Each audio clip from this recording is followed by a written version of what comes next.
Salve, salve, minha gente bronzeada. Cá estamos nós para mais um Papo de Carioca, diretamente do Rufi, em cima do Breuteco. Eu e ela, que é meu fechamento, choque de monstro, babalô radioativo, Lígia Vargas. Eu fiquei com medo, eu tava com medo do que vinha depois dessa. Porque hoje ele falou assim, não, eu tô aqui pensando o que eu vou te chamar. Esqueceu? Calma, não esqueci. Ai, meu não. Deus. Calma. Ai, meu Deus. Que vem mais pra eu ia inverter hoje, eu ia apresentar o nosso convidado antes, entendeu? Olha isso. Porque eu quero que ele me ajude hoje a definir. Ah, meu Deus. Então deixa eu falar para as pessoas o que é o Papo de Carioca.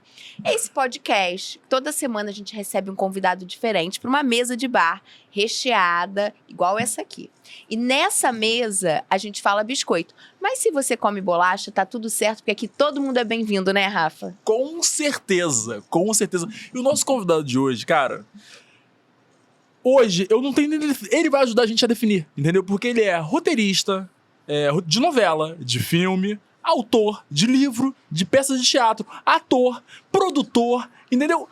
Cara, Apresentador de festivais. exatamente, cara. E nosso amigo, E Felipe Cabral. Cabral. Seja muito bem-vindo, querido. Vamos fazer um brinde à sua Com vida. Vamos. Ó.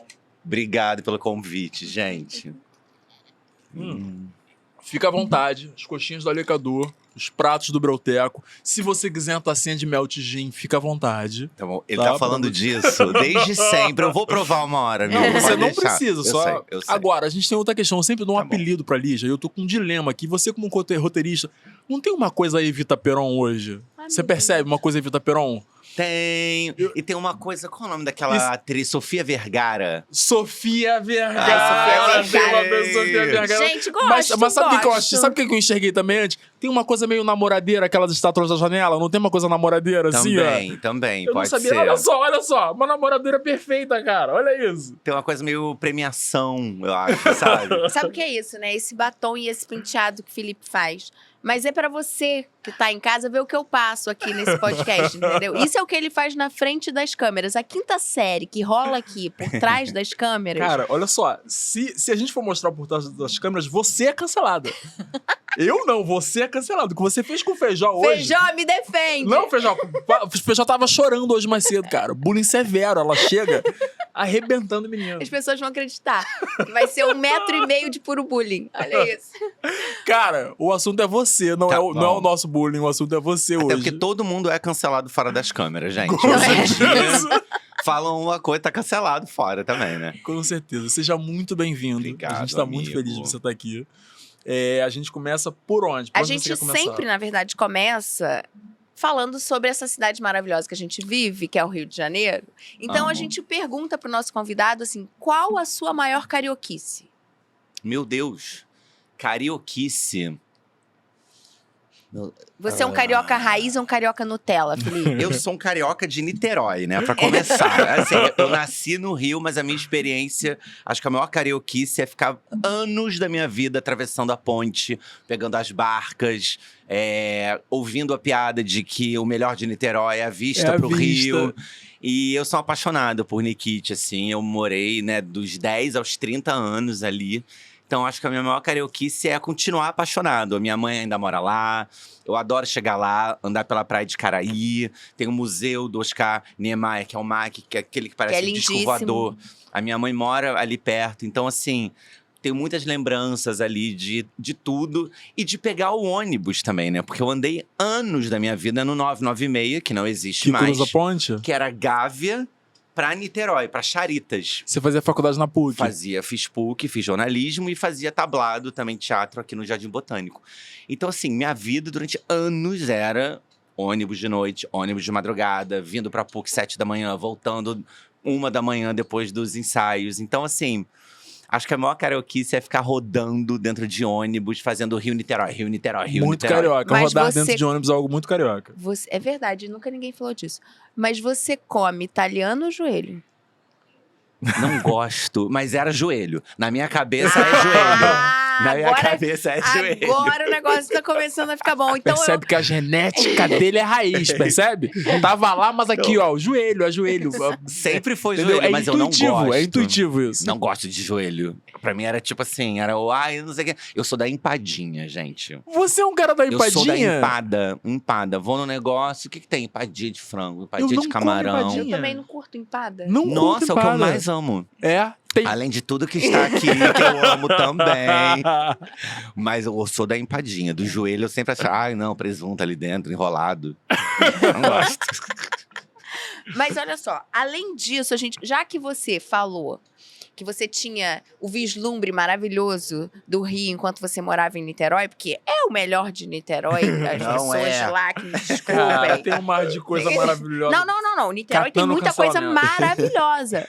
Mas a vista, vista que é uma Niterói delas. tem Sim, é do surreal. Rio, gente, é surreal. É surreal. E aí, sim, brincadeiras à parte, a gente sabe disso. Mas o que qual ponto do Rio que mais te chamava atenção, que você mais gosta de frequentar? Como é que é a sua relação com a cidade?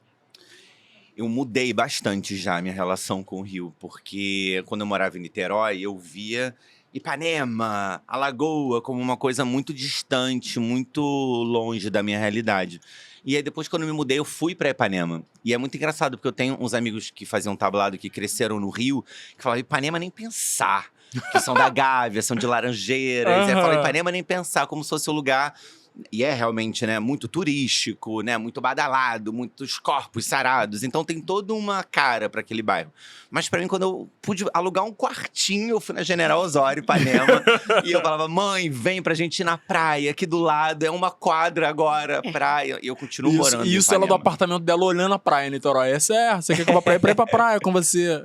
E eu, assim, voltei muito, tipo, ipanemense, ficando muito ali. Então, eu frequentava muito a praia. Adoro, de fato, ali. Mas hoje eu já mudei um pouco pra Lagoa. Então, hoje eu já passeio mais pela Lagoa. Já fico ali vendo o pôr do sol, as cores. É um lugar mais calmo pra mim do que a badalação da praia. E um visual lindo, né? Que são as montanhas também, aquela cadeia de montanha. Aquela própria lagoa, que infelizmente fica muito poluída, mas já vi dias assim, transparente, com 50 patos nadando. Eu falava, cara, que coisa linda, assim. Mas, Felipe, de alguma forma o Rio te inspira nas suas escritas? Com certeza. Primeiro porque eu gosto de sempre escrever quando é projetos autorais, né? O meu livro, um curta. Eu gosto de botar o meu dia a dia também, assim. Então tem curta o meu último que eu gravei em 2019, e a gente lançou em 2021, que é o Simples Assim, foi um curta que tem a lagoa, por exemplo, né? Tipo, passa por ali, porque eu falei, cara, eu caminho aqui, vamos botar aqui. O Gaydar, lá em 2012, quando eu comecei a trajetória de curtas, também foi assim, vamos pra Copacabana, vamos aqui no Arpoador, já uma coisinha mais próxima. E eu acho natural isso também, sabe? Da gente beber um pouco das nossas referências e do nosso ambiente. Do que tá em volta. Não que a gente fique preso a isso, tanto que é uma questão, né? Tipo, eu me sinto à vontade para escrever sobre qualquer realidade, sobre qualquer tipo de pessoa, de cor, de gênero. Mas, ao mesmo tempo, acho que quando a gente começa, quando a gente vai no coraçãozinho, às vezes vem de onde tá mais perto pra gente. Então, O nosso próprio universo. então, assim, eu sei que é uma área excludente, elitizada, né? Porque É uma Ipanema bolha. é uma bolha. Então eu também, tipo, como que eu boto ali, como que eu passo por ali, mas como eu abro a história também, como eu expando esse universo e esses personagens pra lidar também um pouco com isso. Mas é muito legal, porque agora você falou, eu fiquei pensando do Rio, né? São as fases da vida um pouquinho, assim. Quando eu saí do armário, sabe, com 20 anos, as boates que eu ia, por exemplo, era mais pro centro. Então tinha o Cine Ideal, que é do lado do lado da Praça Tiradentes. Eu ia muito lá no Cine Ideal. Aí tinha 1140 em Jacarepaguá. Eu ia lá com os meus amigos pra Jacarepaguá. Era uma boate? Era uma boate. Acho que a 1140 ainda existe, que é uma casona também, com vários andares. Aí eu ia pro Galeria Café, que era em Ipanema, na Teixeira de Melo. Ficava indo muito. Então eu realmente ia onde as festas e os lugares de encontro, né, LGBTs, pra mim, que tava ali saindo do armário, proporcionavam pra mim, né? Então, saí de Niterói, vamos pra essa festa, vamos pra aquela festa. Botafogo também tem um caso de amor. Se eu não morasse em Ipanema, seria Botafogo, por causa dos cinemas e do Baixo Botafogo. Então, assim, durante muito tempo da minha vida eu também ficava bebendo no Baixo Botafogo, comendo pizza no boteco, ou indo pros cinemas, que ainda são os meus preferidos ali. O Net Rio, Net Botafogo, Espaço Itaú. Eu vou muito pra lá. Eu adoro. Que são os Eu filmes adoro. um pouco menos comerciais, né? Que a gente não encontra tanto no Cinemark e tal. E aí, hoje em dia, né, com cinemas fechados, o Net Ipanema, que era um que eu ia do lado da minha casa, fechou na pandemia. Fechou. Não reabriu? Não, ainda não reabriu. E o Lagoon, que era na Lagoa, Que fechou também. que também fechou. Então, quando a pandemia acabou e a gente voltou, né, pra vida no Rio, os meus 2 lugares que eu ia de cinema perto de casa, por exemplo, acabaram. Então eu vou ou de metrô, vou pra Botafogo, ou venho pro Net Gávea também aqui. Mas, Você falou aí desse processo de sair do armário. sim. Eu queria entender um pouco melhor sobre isso. Primeiro, a gente vai se colocar aqui como 2 pessoas héteros. Tá bom. E eu posso falar por mim. Eu prefiro me pontuar ignorante. Se eu falar alguma besteira, você Não, me mas corrige. tá tudo certo isso, tá tudo certo. Estamos aqui, É. tá Mas tudo a gente certo. já vai entrar aí mesmo? Aí ele começou. Eu pensei nisso, falei, cara, ele já foi direto. Vamos. Vamos É porque pelo isso, menos né? o Day One, cara. Não, vamos aí, depois a Então gente vamos, volta. então tá bom. A gente faz o que vocês quiserem, gente. Eu Não, sou viado o porque a tempo gente- inteiro. A gente fala qualquer hora eu posso falar, tá de boa. Não, porque a gente queria saber. A gente tava conversando sobre isso. E aí a gente tem amigos que sempre se identificaram gays. Uhum. E levaram um tempo pra assumir. Tem Até pra amigos. se entender, né? Tem histórias de amigos nossos maravilhosos. Tem uma história de um amigo nosso, ator, que eu não vou falar o nome de jeito nenhum, que ele fazia tablado, e aí a primeira relação que ele teve com o menino, quando acabou a relação, ele bateu no menino. Ele ficou confuso. Eu não sei Amigaço seu, tava lá ontem, tava lá com a gente ontem. E aí ele ficou confuso. quem. Era Felipe Cabral? Não. Não, eu não bati ninguém. Eu não bati ninguém depois que eu dei o meu primeiro beijo, não. Mas... Não, assim, eu acho que a experiência é muito individual, né? Sim, Totalmente. sim. Mas aí, como é que foi pra Como é que você? foi? Bom, a saída do armário, ela veio... eu tô agora com 37, ela veio aos meus 20 anos, em 2006. E tiveram alguns fatores que eu acho que me ajudaram a ficar mais tranquilo com isso, principalmente naquele ano, assim. Eu fui criado... o meu pai tinha um irmão bissexual que morreu 2 dias depois que eu nasci, de HIV, né? Tô falando de 85, ele tinha 32 anos, então, né, o meu pai e a família paterna lidaram com esse trauma de um filho bi, né, numa época morrendo, né, de uma doença que ainda é muito estigmatizada. Beleza. A minha mãe tem uma irmã que é lésbica, que também era envolvida com algumas complicações, digamos assim. Então, quando eu nasço, né, eles trazem essas histórias deles e esses receios dele também para Claro. aquele bebezinho, que era eu ali. E eu estudei no Colégio São Bento, aí também falando de Rio de Janeiro, que é o colégio católico, Super tradicional. super tradicional, só para meninos, né? Onde eu escutava que eu era pecado, que eu tinha que me confessar toda semana, né? E ali, nesse ambiente muito religioso e católico, eu fui entendendo que o que eu estava sentindo ainda na escola, porque, né, a gente tem... Quer dizer, a gente não, mas muitas pessoas acham que é isso. Com 18 anos, vira do PT, esquerda e comunista, né? E gay, e Gay, LGBT, exatamente. Então, como se isso fosse muito atrelado a uma identidade política e tal. Eu até acho que todo mundo... Acho que a esquerda é realmente... Eu sou de esquerda aqui, porque agora o vídeo tá ali, esquerda, e acho que a comunidade LGBT, quando eu vejo gay de direita, eu falo, bicha, o que você tá fazendo? Mas tudo bem. Então, naquele ambiente, com meninos de sungas, jogando futebol, fazendo natação, é como qualquer outra pessoa, qualquer outra criança. Com certeza vocês também, na menino época com de a porção colégio... de menina de biquíni em volta. E mesmo assim, é normal, sei lá, a festa junina da escola, vai ter o noivo e a noivinha. Quem é de que menina que você gosta? Qual que é o seu menino? É normal esses papos acontecerem ali na pré-adolescência, né? Então, isso também acontecia comigo num ambiente onde o que eu sentia eu não podia compartilhar com ninguém. Mas você já sentia. Eu já sentia, claro. Tá. Assim como quando vocês sentiram algo por um menino ou por uma menina, eu senti também. Tudo bem, mas eu tenho amigos que dizem que inicialmente sentiam por mulher. Eles podem aí- ser bissexuais também. Não, mas chegou um momento da vida que se despertou descobriu. pro homem E e tudo aí bem, virou homossexual. Tudo bem. Eu ia te- É muito individual, eu acho É. também. Eu ia te perguntar porque você falou uma coisa que eu achei interessante, que é que você não podia compartilhar com ninguém. É. Como você sabia que você não podia compartilhar com ninguém? Você já sabia? Já. Porque você vai. Eita, ó, a homofobia caindo aqui, gente.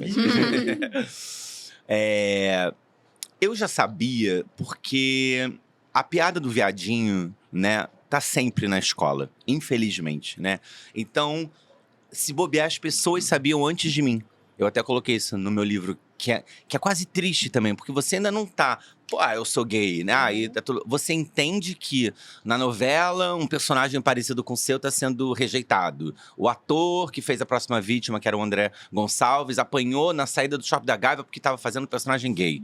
Se você anda de um jeito, se você é mais quietinho, é viadinho. E aí você começa a ouvir que você é viadinho. E você começa, tipo. O que isso significa? Significa realmente eu tô sentindo aqui uma coisa. Eu olho a Playboy da tiazinha, da feiticeira, e eu não tenho tesão nenhum nisso. Mas quando alguns amigos chegam perto, eu tenho. O que isso significa? Junto com uma igreja e com uma escola, também com professores padres, falando da noção de família, falando da noção de pecado. Então, são signos que a sociedade vai dando pra você, que você vai subentendendo que o que você tá sentindo é errado, que se você desmunhecar, você vai ser zoado.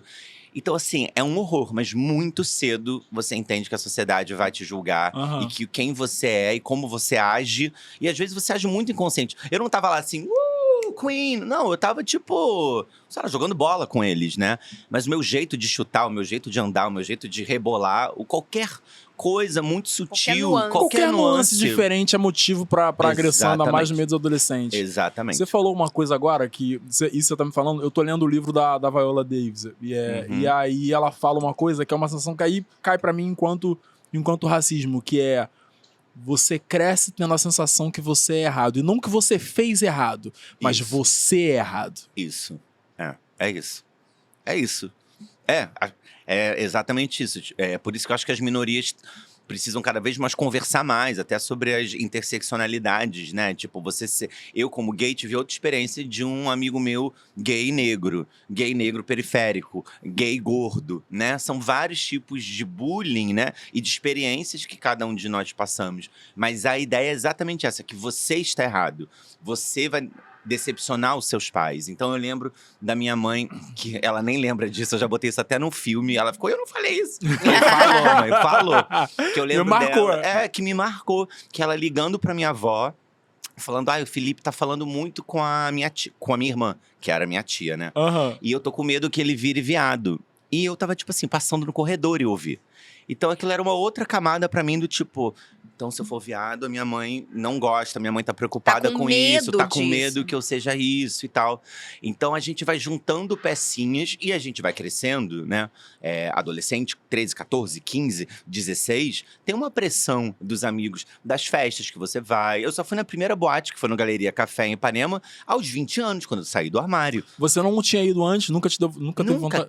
Quem me levaria? Porque na minha escola era só meninos num colégio católico. Eu estudei lá até os 18 anos. E aí foi isso. Quando eu saio de lá e vou pra comunicação na PUC, fazer jornalismo, com 18, eu conheço uma galera que não é a galera do colégio.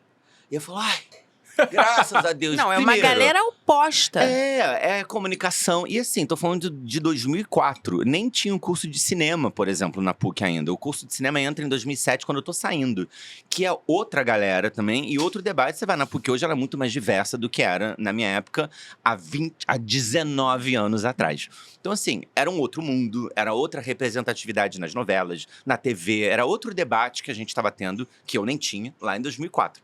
Mas eu cheguei num ambiente muito mais acolhedor, com amigos e amigas, começo a ter mais amigas, meninas, onde eu me sinto mais à vontade. E começo a fazer o teatro. Numa oficina da Pastoral, das freiras da PUC. Então eu ainda tava ali nos padres e freiras. E em 2005 eu entro no tablado, com 19 anos. Em 2020 eu saio do armário.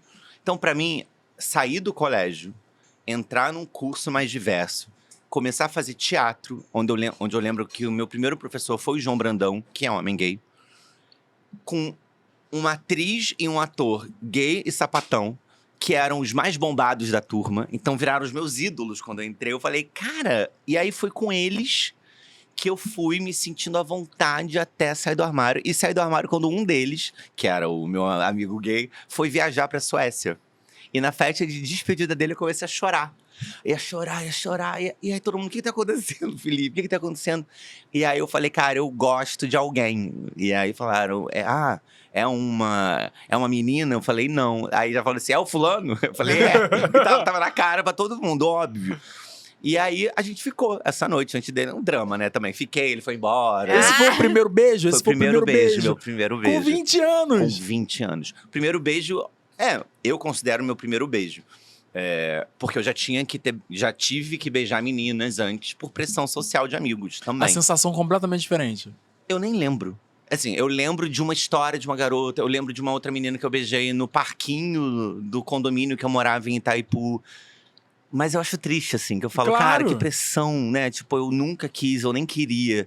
E ao mesmo tempo, eu só fui beijar aos 20 anos. E isso vai, Rafa, juntar com tudo isso que você falou de quem você é.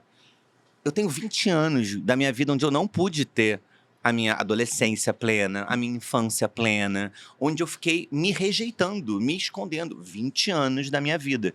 E isso até hoje eu vejo resquícios quando eu levo pra carreira, pro mercado, né? Uma falta de autoestima. Eu fui lidando muito pra criar minha confiança, pra entender, tipo assim, não, eu sou bom, mesmo que o mercado não aceite, mesmo que o mercado nananã. E aí a gente pode falar, eu falo muito, pode me cortar, tá, gente?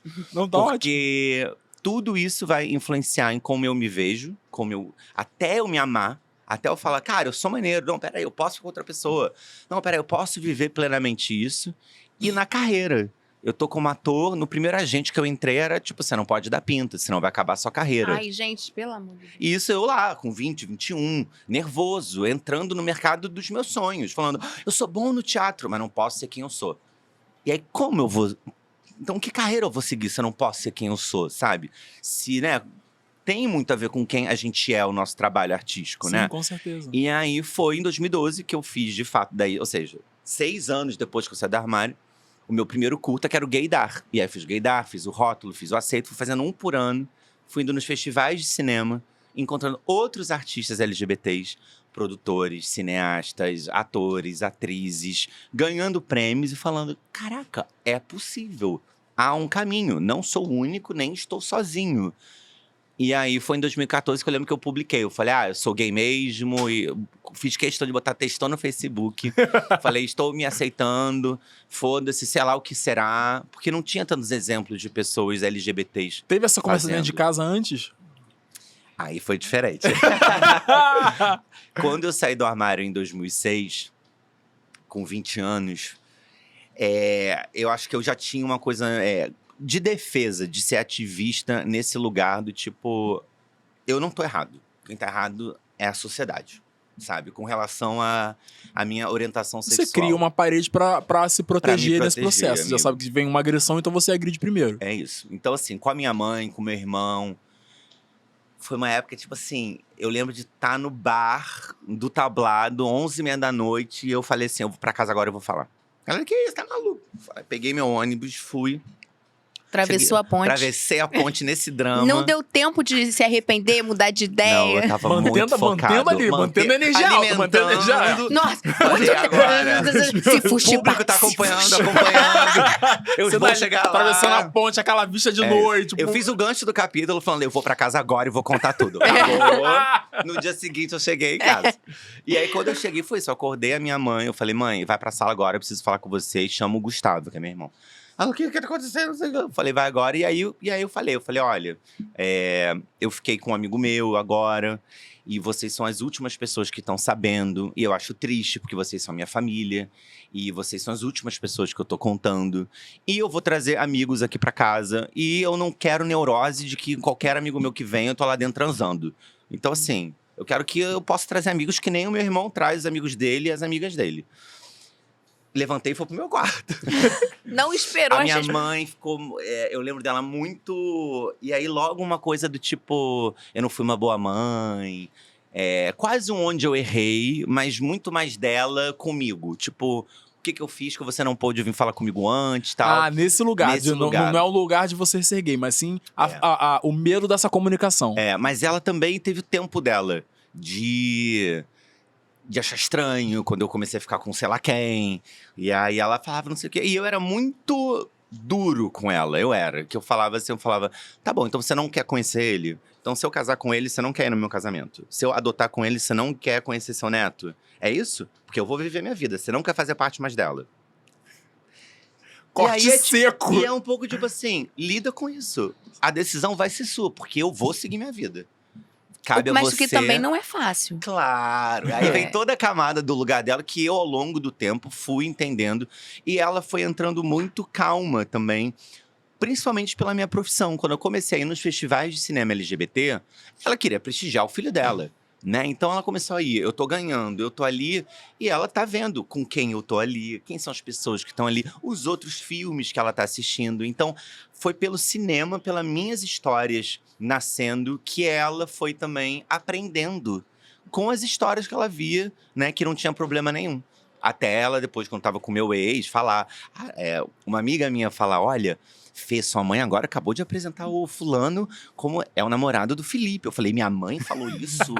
Ela falou. Falei, caraca. Então, assim, são coisas às vezes que eu nem tava na hora, mas que daí você vai até hoje. Enfim, ela é minha fã número 1, assim, né? Maravilhosa. E ela já hoje em dia debate e se espanta com pessoas que falam absurdos no trabalho dela. Fulana falou que a filha agora tá juntando com a outra menina, é um absurdo que elas vão ter filha. Ai, Felipe, as pessoas hoje em dia… eu amo, sabe? Porque eu falo, caraca, você vê. Ela seguiu o caminho dela de aprendizado, né? Mas é de isso, é uma contato. transição de geração também, Totalmente. né? Cara, E aí… deixa eu perguntar. O São Bento, né? São Bento. Inteiro. Não teve um casinho? Não é possível que não tinha nenhum outro menino que… Nada. Não. Devia ser todo mundo muito reprimido, né? E aí, por Sim, mais né? que tivesse, Todo cada mundo um… guardava. Olha, eu não vivi historinha de amor nenhuma no São Bento. Eu acho aquilo ali um pesadelo. Um horror completo. Tanto que no meu livro eu botei Colégio Santo Benedito e descasquei. Tipo, Entendi. ficcionalizei pra falar mal mesmo. Porque aquilo ali é pré-histórico. Um colégio só de meninos, porque não pode ter menina, porque menina vai atrapalhar o estudo. Não existe isso, gente. É uma visão machista, misógina, sabe? De que os pobres menininhos não podem conviver com meninas, porque senão elas vão distrair eles. Não existe isso, gente. Cara, isso não existe. Isso é uma loucura, É uma no meu ponto de Não, vista. com certeza, é uma loucura. E isso tá lá, e ainda é um dos colégios que fica em primeiro lugar no vestibular. Mas também, gente, tudo bem, tá em segundo Mas e também terceiro tem no uma… vestibular, Não, e outra coisa, tem uma sabe? quantidade de suicídio. Isso não se comenta, né? atrelada Isso não se comenta, ao não São é mesmo? Bento. Isso não se comenta. Enfim, Exatamente. gente… E vou Feijão dizer- a gente pode ser processado. Feijão, vamos buscar aquele apoio de escritório de advocacia? Sabe acho aquele que agora- advogado que tava acho- querendo… Acho que cabe. Acho que é o momento, hein, da gente trazer um advogado aí. Entendeu? Mas é uma Pra questão apoiar. real. Tipo, tem vários casos de meninos que eu já escutei também, caiu da janela, nananã, e que depois vinham falar pra mim, tipo, e que eram gays Tem também. vários. Tem vários. Surreal. É surreal. Você quer perguntar mais alguma coisa nesse lugar? Cara, não, nesse lugar não. Porque assim, hoje, Felipe, você é referência, né, em textos, em trabalhos voltados pro LGBT. Aí eu posso falar só LGBT ou eu tenho que falar LGBTQIAP+. Advogados? Ah, Então, esse é um debate vivo. Então, assim, né? Era GLS, virou GLBT. Aí as lésbicas reclamaram do protagonismo gay na frente, então virou LGBT por isso também. A L foi pra frente. E aí depois Assim, tem gente que Então, usa... umas briguinhas internas de família, tá bom? Você quer ficar na frente, fica você na frente, não me São perturba. questões de luta política. A sigla é uma luta política também que debate a visibilidade das pessoas. Então, por isso que vai crescendo mais as letrinhas, pra gente atrelar queremos ser vistos também. O mais não engloba todo mundo. Eu questiono isso também, mas eu sei que eu questionando é o gay, reaça que questiona, porque é isso que as redes falam também. Mas assim, virou LGBT QIAP+, né? E no mês do orgulho agora, botaram um N no final, de pessoas não binárias. E aí eu falei com um amigo meu que é não binário, e aí eu falei, amigo, mas tá tudo certo, o N tá... Aí ele me falou, por exemplo, eu não concordo, porque pessoas não binárias estão dentro da sigla trans. Então, pra mim, não tá ali, é quase como se falassem que eu não sou trans suficiente. Ou seja, debate. Confuso. Cada um é um. E a imprensa já botando LGBTQIAPN+. Eu falei, por que a imprensa tá botando se tem gente que não é isso ainda? Porque a imprensa tem medo do cancelamento. Então, assim, botou mais uma letra, também. ela não tá nem entendendo, ela só bota. A gente tá... Então, Ela só eu bota. posso, então, vamos abreviar Isso. só pra Não, gente... LGBT é o que todo mundo fala. Tá. Mas, assim, quando você vai citar num texto, eu, por exemplo, abro citando LGBTQIAP+, Sem o N. sem o N. Eu tô botando LGBTQIAP+, e já vi a Erika Hilton botando, tipo, LGBTQIA+. Eu falei, yes, ok, então também dá. Então, assim, na real, ninguém vai te matar, ninguém vai te cancelar se você esquecer uma letra ou não, né? Se você ficar no LGBTQIA+, LGBTQIAP+, LGBTQIAPN+, vai estar tudo certo, vai estar todo mundo entendendo do que tá falando, né? Mas o mais comum é falar LGBT. Então vamos adotar aqui esse código. Vamos ficar no LGBT. Porque não fica muito Só pra grande, é quase um ficar, poema, mais quase uma poesia. Não, se eu gente. falar que assim, todo LGBTQIAP+, quando descobre que é LGBTQIAP+, né? Só porque você é LGBTQIAP+, a minha frase vai ficar complicada, sabe? Fica um pouquinho Eu difícil. vou ficar um trabalhinho que eu vou uma hora e falar assim, gente, não tá dando mais. Agora, eu quero voltar na história dos curtas, podemos? Então, eu queria... Hoje Sou uma você se referência, tornou né? referência, sim, nesse discurso. Mas eu queria que você falasse pra gente quando foi o dia, o momento, o trabalho que fez que você entendesse que era esse o caminho, que você tinha chegado no ponto que você queria chegar e a partir daquilo ali falar, assim, ter a sua voz sendo ouvida. Vou dizer, Lígia, eu ainda não cheguei onde eu acho que eu quero chegar. E aí, por barreiras de mercado mesmo, assim, né? Quando hoje eu falo, né, tô fazendo os meus curtas, fiz as novelas como colaborador lá da Rosane e do Paulo Raume e da Rosane Svartman. É muito difícil você botar um personagem LGBT na novela. E aí, quando eu fazia a novela, vinha uma demanda genuína de amigos e podcast, o que for. E você quer fazer a sua? Quando vem a sua? Quando vem a sua novela? Aí eu falei, novela eu? Não, gente, só trabalho para dos outros. Que isso? Você não quer ser o autor de novela? Falei, eu, pra não poder botar um protagonista LGBT? Pra não poder, pra ficar brigando por beijo? A minha vida tá passando. Então, assim, eu quero realizar o meu sonho de contar as histórias que eu quero contar antes que eu morra. Então, assim, onde eu posso contar as minhas histórias? E aí, eu acho que isso vem muito do cinema, vem do teatro, né? Que são lugares onde não há essa pressão mercadológica.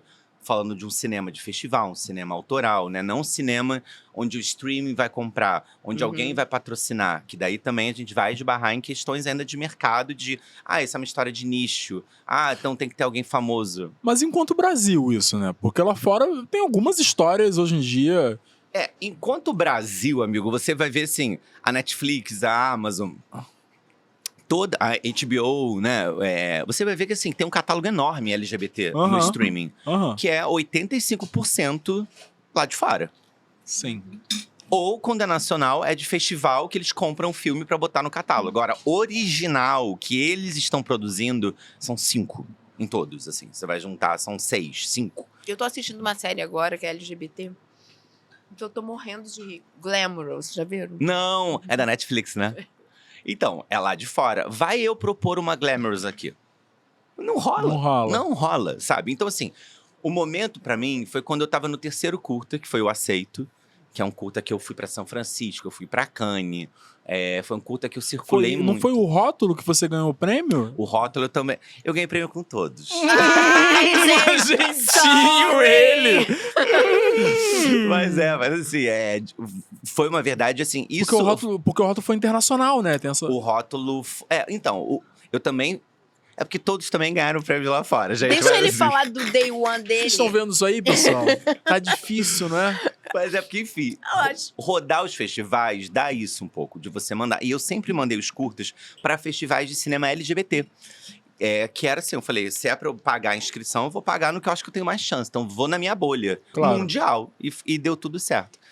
E aí, foi quando eu tava no Aceito, que era meu terceiro curta. Eu já tinha ganhado prêmios com Gaydar, com o rótulo. E o Aceito, que inclusive vai entrar agora na Telecine. Fiquei feliz que conseguimos vender para eles.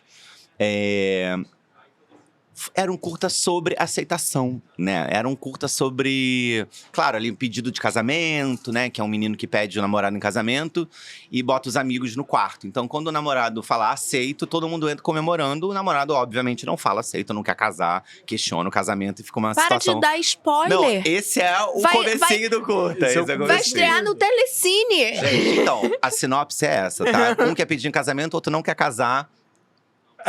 Assistam. Assistam. Isso. E aí, foi um curta que eu comecei a ir pra São Francisco. Fui pra Cannes. E aí, comecei a conhecer muita gente também. E eu olhei e falei assim, cara, é o meu terceiro filme. 2012, 13, 14. Em 3 anos, na sequência. Não faz sentido mais pra mim. Eu ainda mantenho um receio de que minha carreira não é essa. Sei lá o que será, mas a minha carreira é essa. Então, a minha virada de chave foi essa. Quando eu botei um textão no Facebook falando, eu tô fazendo esse filme, eu tô fazendo esses filmes, e eu quero que vocês saibam que eu sou gay. Tipo, eu estou fazendo esses filmes enquanto um artista gay, né? E você vê o peso, sei lá, do Marco Pitombo, do Marco Pigossi, de vários artistas agora que estão publicamente falando, né? O peso deles, tipo, saindo, eles podendo estar com o namorado, eles podendo estar vivendo a vida que eles já viviam tranquilamente e sem medo de que a carreira deles vai ser destruída, vai ser prejudicada. Ou com medo, mas o mundo mudou também de lá pra cá, né? A Globo não é mais a única possibilidade, né? O diretor que manda ele ficar dentro do armário não é mais o único no mercado. Então isso é uma liberdade para muitos artistas gays hoje em dia falando. Então a minha virada foi ali. Obviamente, quando eu vou para as novelas, é um susto também, quando eu tô trabalhando com a Rô. Que daí eu não tô mais falando para um público do cinema, eu tô falando para uma nação, né? Como ela gosta de dizer. Mas eu também amei, eu falei, caraca, eu sou a bicha que tô aqui nessa sala, escrevendo a cena de homofobia do Max em Totalmente Demais com Pablo Sanabio. E o alcance que aquilo tem, o debate que aquilo gera na sociedade. Eu falei, caraca, que maravilhoso. E a Rosane começou a me levar para a Bienal do Livro, para fazer curadoria e mediação de algumas mesas. Na segunda já foi a Bienal de 2019, a tentativa de censura do Crivella. Eu já ocupando um espaço de poder ali, quem que eu chamo para a mesa? Então eu batalhei, porque as mesas eram 2 ou 3 pessoas convidadas. As minhas eram 5, 6. Porque eu falava, eu tenho muita gente que eu preciso chamar. Então eu fiz uma mesa só trans, eu fiz uma mesa LGBT com as outras letras. No meio disso, turbilhão da censura. A imprensa me perguntava qual a importância das minhas mesas. Eu entrando na mesa no dia, né, do protesto lá na Bienal, a imprensa me perguntando, todo mundo assim, eu lendo o Manifesto da Democracia. Então tem umas coisas políticas que eu fui vivendo que foram me vendo assim, caraca, eu tô aqui, o que que eu faço com esse lugar que eu tô? Como eu trago mais gente? Como eu me posiciono? E isso foi juntando com o Felipe ativista, com o Felipe seguindo esse caminho artístico também. Então os meus curtos começam aí por aí. Eu gosto muito de trabalhar humor nas minhas histórias também. Não acho humor menor, não acho humor mais fácil. Acho humor difícil e acho que o humor quebra resistências para debater tudo, sabe? E eu comecei a entender esse lugar e ainda sigo entendendo, gente. Quando as pessoas, né, como vocês...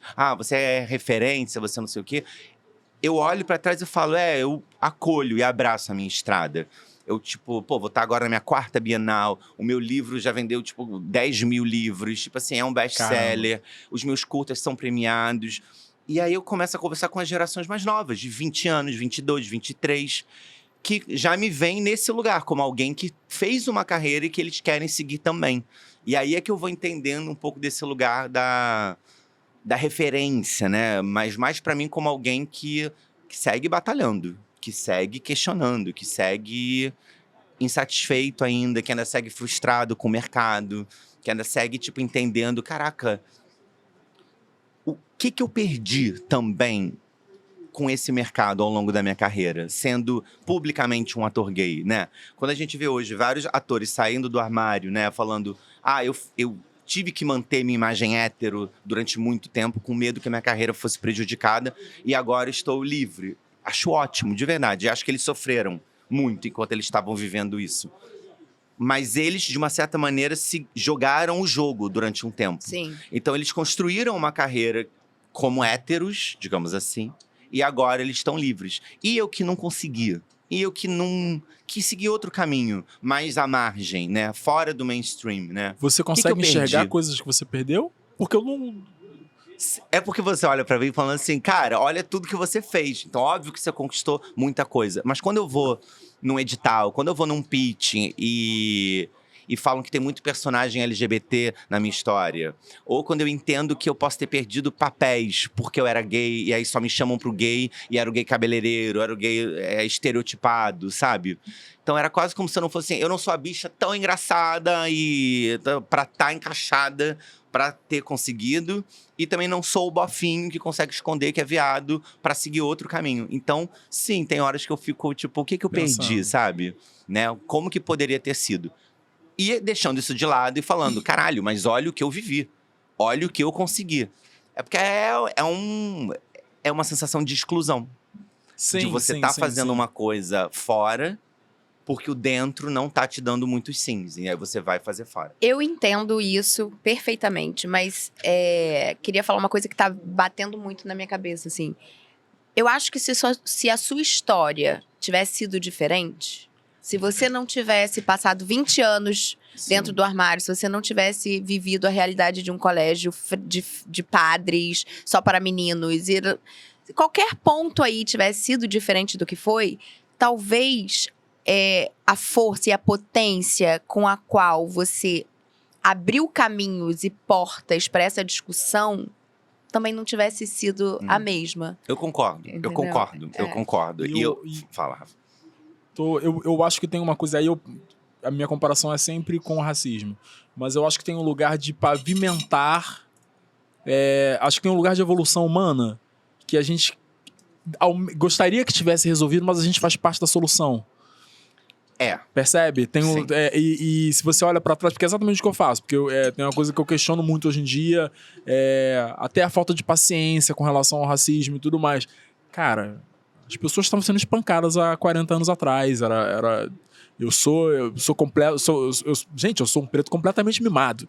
Completamente mimado, entendeu? Eu sou um menino preto que com 15 anos estava na Disney, fazendo clínica de basquete, entendeu? Então eu olho em volta e penso que eu faço parte dessa história num outro lugar. E é claro que eu penso em coisas que eu perdi, que eu sei que eu perdi, mas eu sei também que eu faço parte de uma história que não tem como, é evolução humana, não vai estar resolvido. A gente faz parte da solução, a solução tá mais na frente. Total. Por mais doloroso que seja, é doloroso. Total. O que a Lígia falou, eu acho que faz sentido, mas é doloroso, porque a gente não queria ter. A gente não tá se fudendo, não era pra gente estar se fudendo. Mas eu acho que se a gente olhar pra trás, tem muitos sis e tem muitas questões, assim. Eu enquanto mulher que sofri abuso. Então, assim, eu acho que cada indivíduo, se olhar pra sua própria história, vai encontrar caminhos diferentes e se eu tivesse ido pra direita, ou se isso tivesse sido diferente. Então, assim, acho que isso é pertinente a todo mundo que faz essa análise. Né? Cada um na sua particularidade. Claro. Mas o tempo todo que você tá contando a sua história, pra mim, essa história... Sabe quando um estilingue faz assim, ó? Pra mim, a sua história é muito esse elástico que puxa pra trás pra voar, entendeu? E é muito legal hoje ver essa mudança. Eu falo isso, mas assim, com o primeiro beijo de Romeu, é a primeira vez que eu começo a lidar com uma galera muito jovem. Adolescente, 13, 14 anos, 15 anos, ou 20, 21, que ainda estão saindo do armário, que ainda estão falando. E aí eu olhei e falei, cara, algo já mudou. Por quê? As mesas que eu fiz na Bienal, eu não vi quando eu era criança. Não tinham na Bienal as mesas que eu mediei na Bienal, né? Então, assim, algo já mudou. A plateia que está aqui, com galera novinha, com livros LGBT chorando, agradecendo, eu nunca vi também quando eu era eles, isso não existia.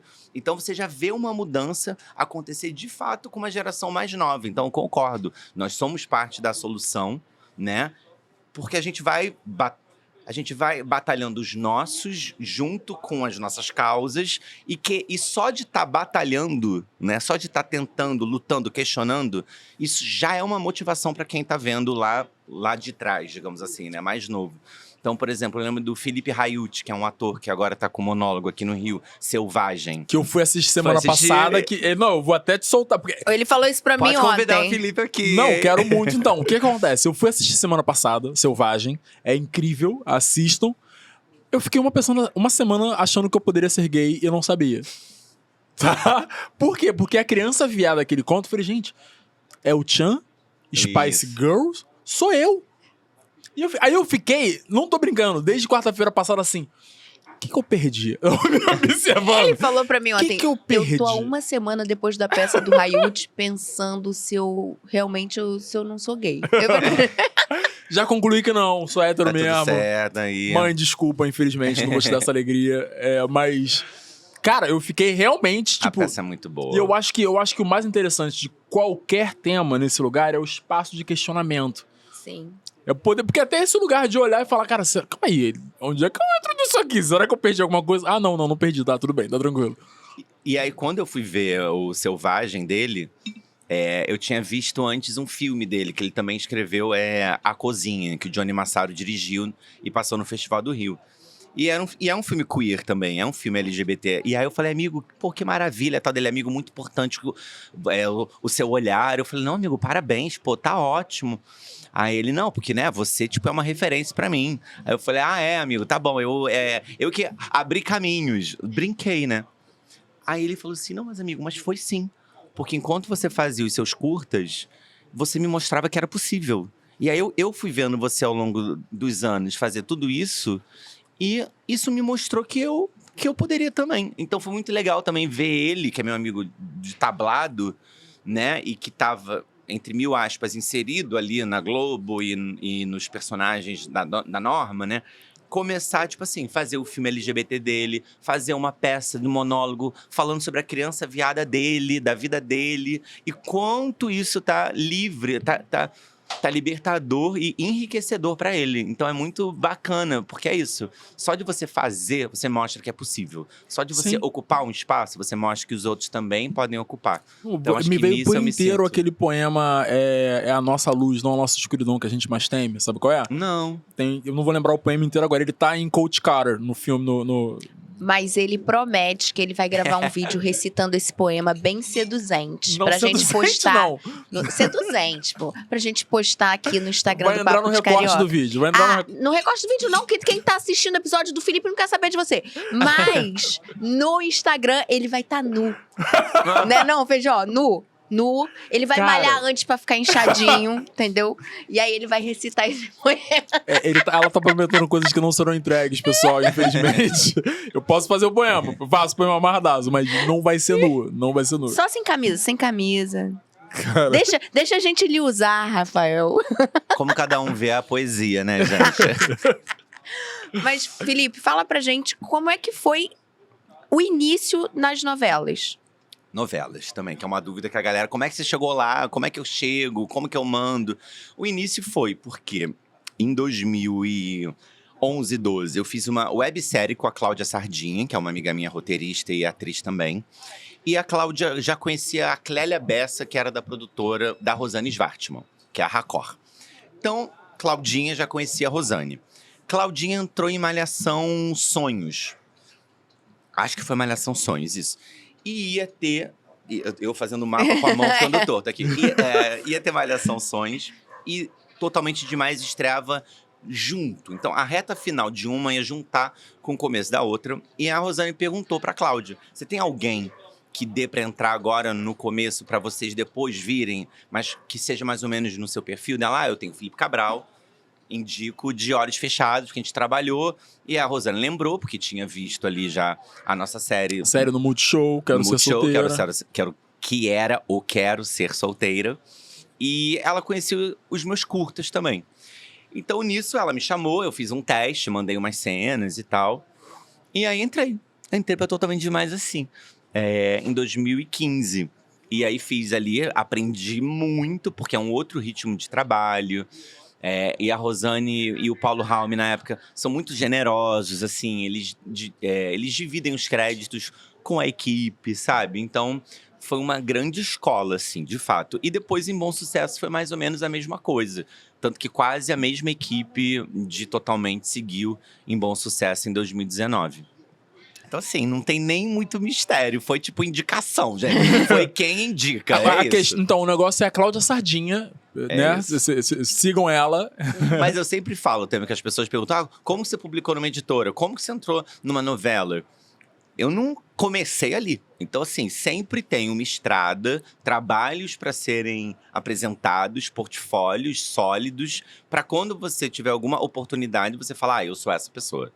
E aí a pessoa fala, vem, né? Então não é tipo, é o Felipe, claro, venha. Não, venha, Felipe. Era quem ele é, o que ele fez, né? Como chegou até aqui. E relacionamento, sim, mas não pra puxar saco. Faça relacionamentos genuínos, porque eles vão te levar. Primeiro beijo de Romeu. Deixa eu só fazer mais uma pergunta da novela, aí a gente entra no livro. Claro. Diga-me. Eu queria saber qual a diferença dessa escrita pro cinema, pra novela, pro livro, assim. O que é o roteiro de televisão? Eu tenho a sensação, tá? Totalmente leiga, assim, porque minha experiência com escrita é muito acadêmica e uma peça de teatro. Então, mas ela é mais viva? A escrita para novela ela é mais viva? Ela depende da recepção do público, da receptividade para aquele personagem, do que tá dando certo? Como é que é isso? Ela é uma dinâmica diferente, assim, de fato. Porque é um volume muito grande. Você escreve, sei lá, 180 capítulos, 170 e poucos. A gente fazia uma reunião semanal, todo sábado, né? Na época de Totalmente de Bom Sucesso. Que era sábado, a gente conversava sobre a próxima semana da história. Não da que tá no ar, né? Porque a gente sempre tá um pouco na frente. E a gente meio que debatia os personagens, quais eram as viradas. Então, esse debate é vivo quando a gente pensa que ele é repensado semana a semana. Óbvio que os autores têm um norte, tudo, né, pra onde levar, mas é muito tempo, muito personagem, tem que acontecer muita coisa. Então vai ter uma hora que o seu núcleo vai estar mais em evidência, o outro vai dar uma aquietada, vai ter uma hora que a Grazi tá gravando muito, e aí ela tá estourando, quase desmaiando, então agora vamos crescer esse outro pra dar uma diminuída. Vai ter uma hora que a produção vai falar assim, tá com muito externa, não tem mais como, porque externo demora mais, então vamos concentrar mais em estúdio. Então, é um equilibrar ali de dados e de pessoas e de fatores que faz com que seja muito dinâmico. Você tem que estar muito flexível para sambar em tudo que vão te pedir. Desde, tipo assim, ter uma cena linda no banheiro, mas é uma cena no banheiro na semana, não dá. Ou você bota 20 naquele banheiro, ou esse banheiro vai cair e vai botar pra sala. Então, como concentrar cenário, como concentrar história, como equilibrar essas histórias, esses núcleos também. Mas na escrita propriamente, a Rosane e o Paulo, nessas duas que eu fiz com eles dividiam muito mais por núcleos. Então, eu vou escrever mais as cenas do núcleo jovem da editora Prado Monteiro. Mas a Fabíola e o Babai Off, quem vai escrever é a Claudinha, que vai pegar os casais adultos mais românticos. Aí o núcleo de Curicica jovem é o Fabrício. E o núcleo adulto, Antônio Fagundes e não sei o que, é o outro.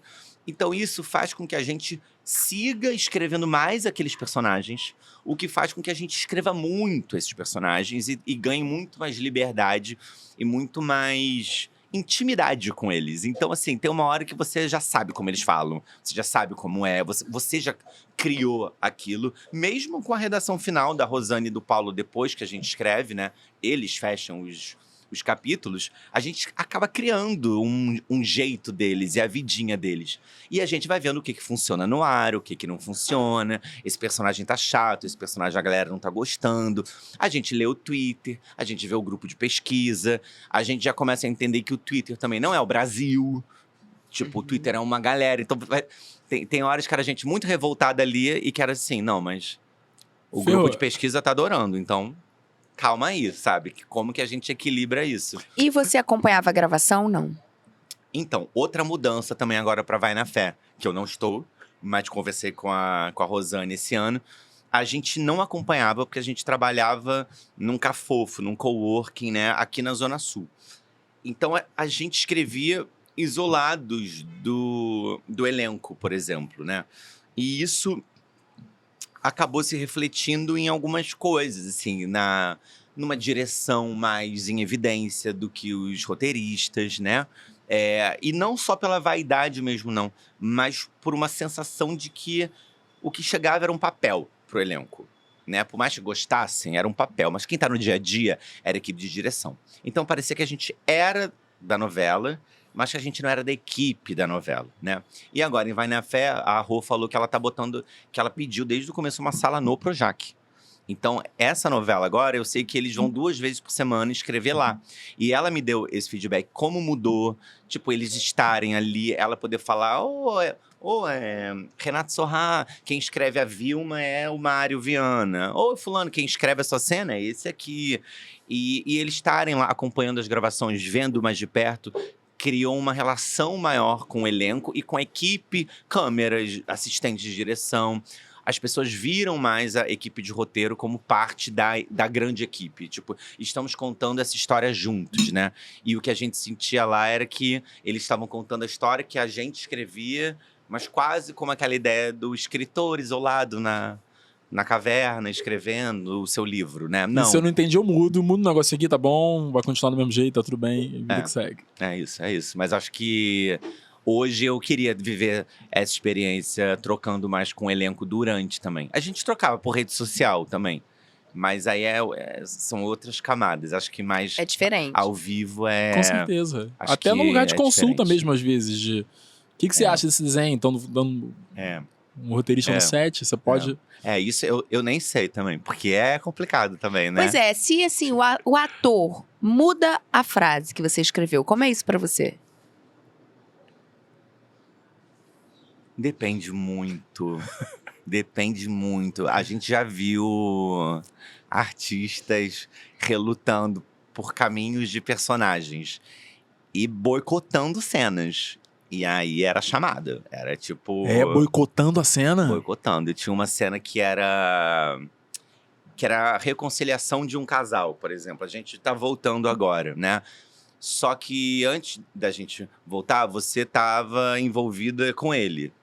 E você gostou mais dessa química do que essa que De a gente gravar tava... com De ele. gravar mais com ele do que gravar comigo. Uhum. Você tava tipo assim, eu adorei essa historinha aqui.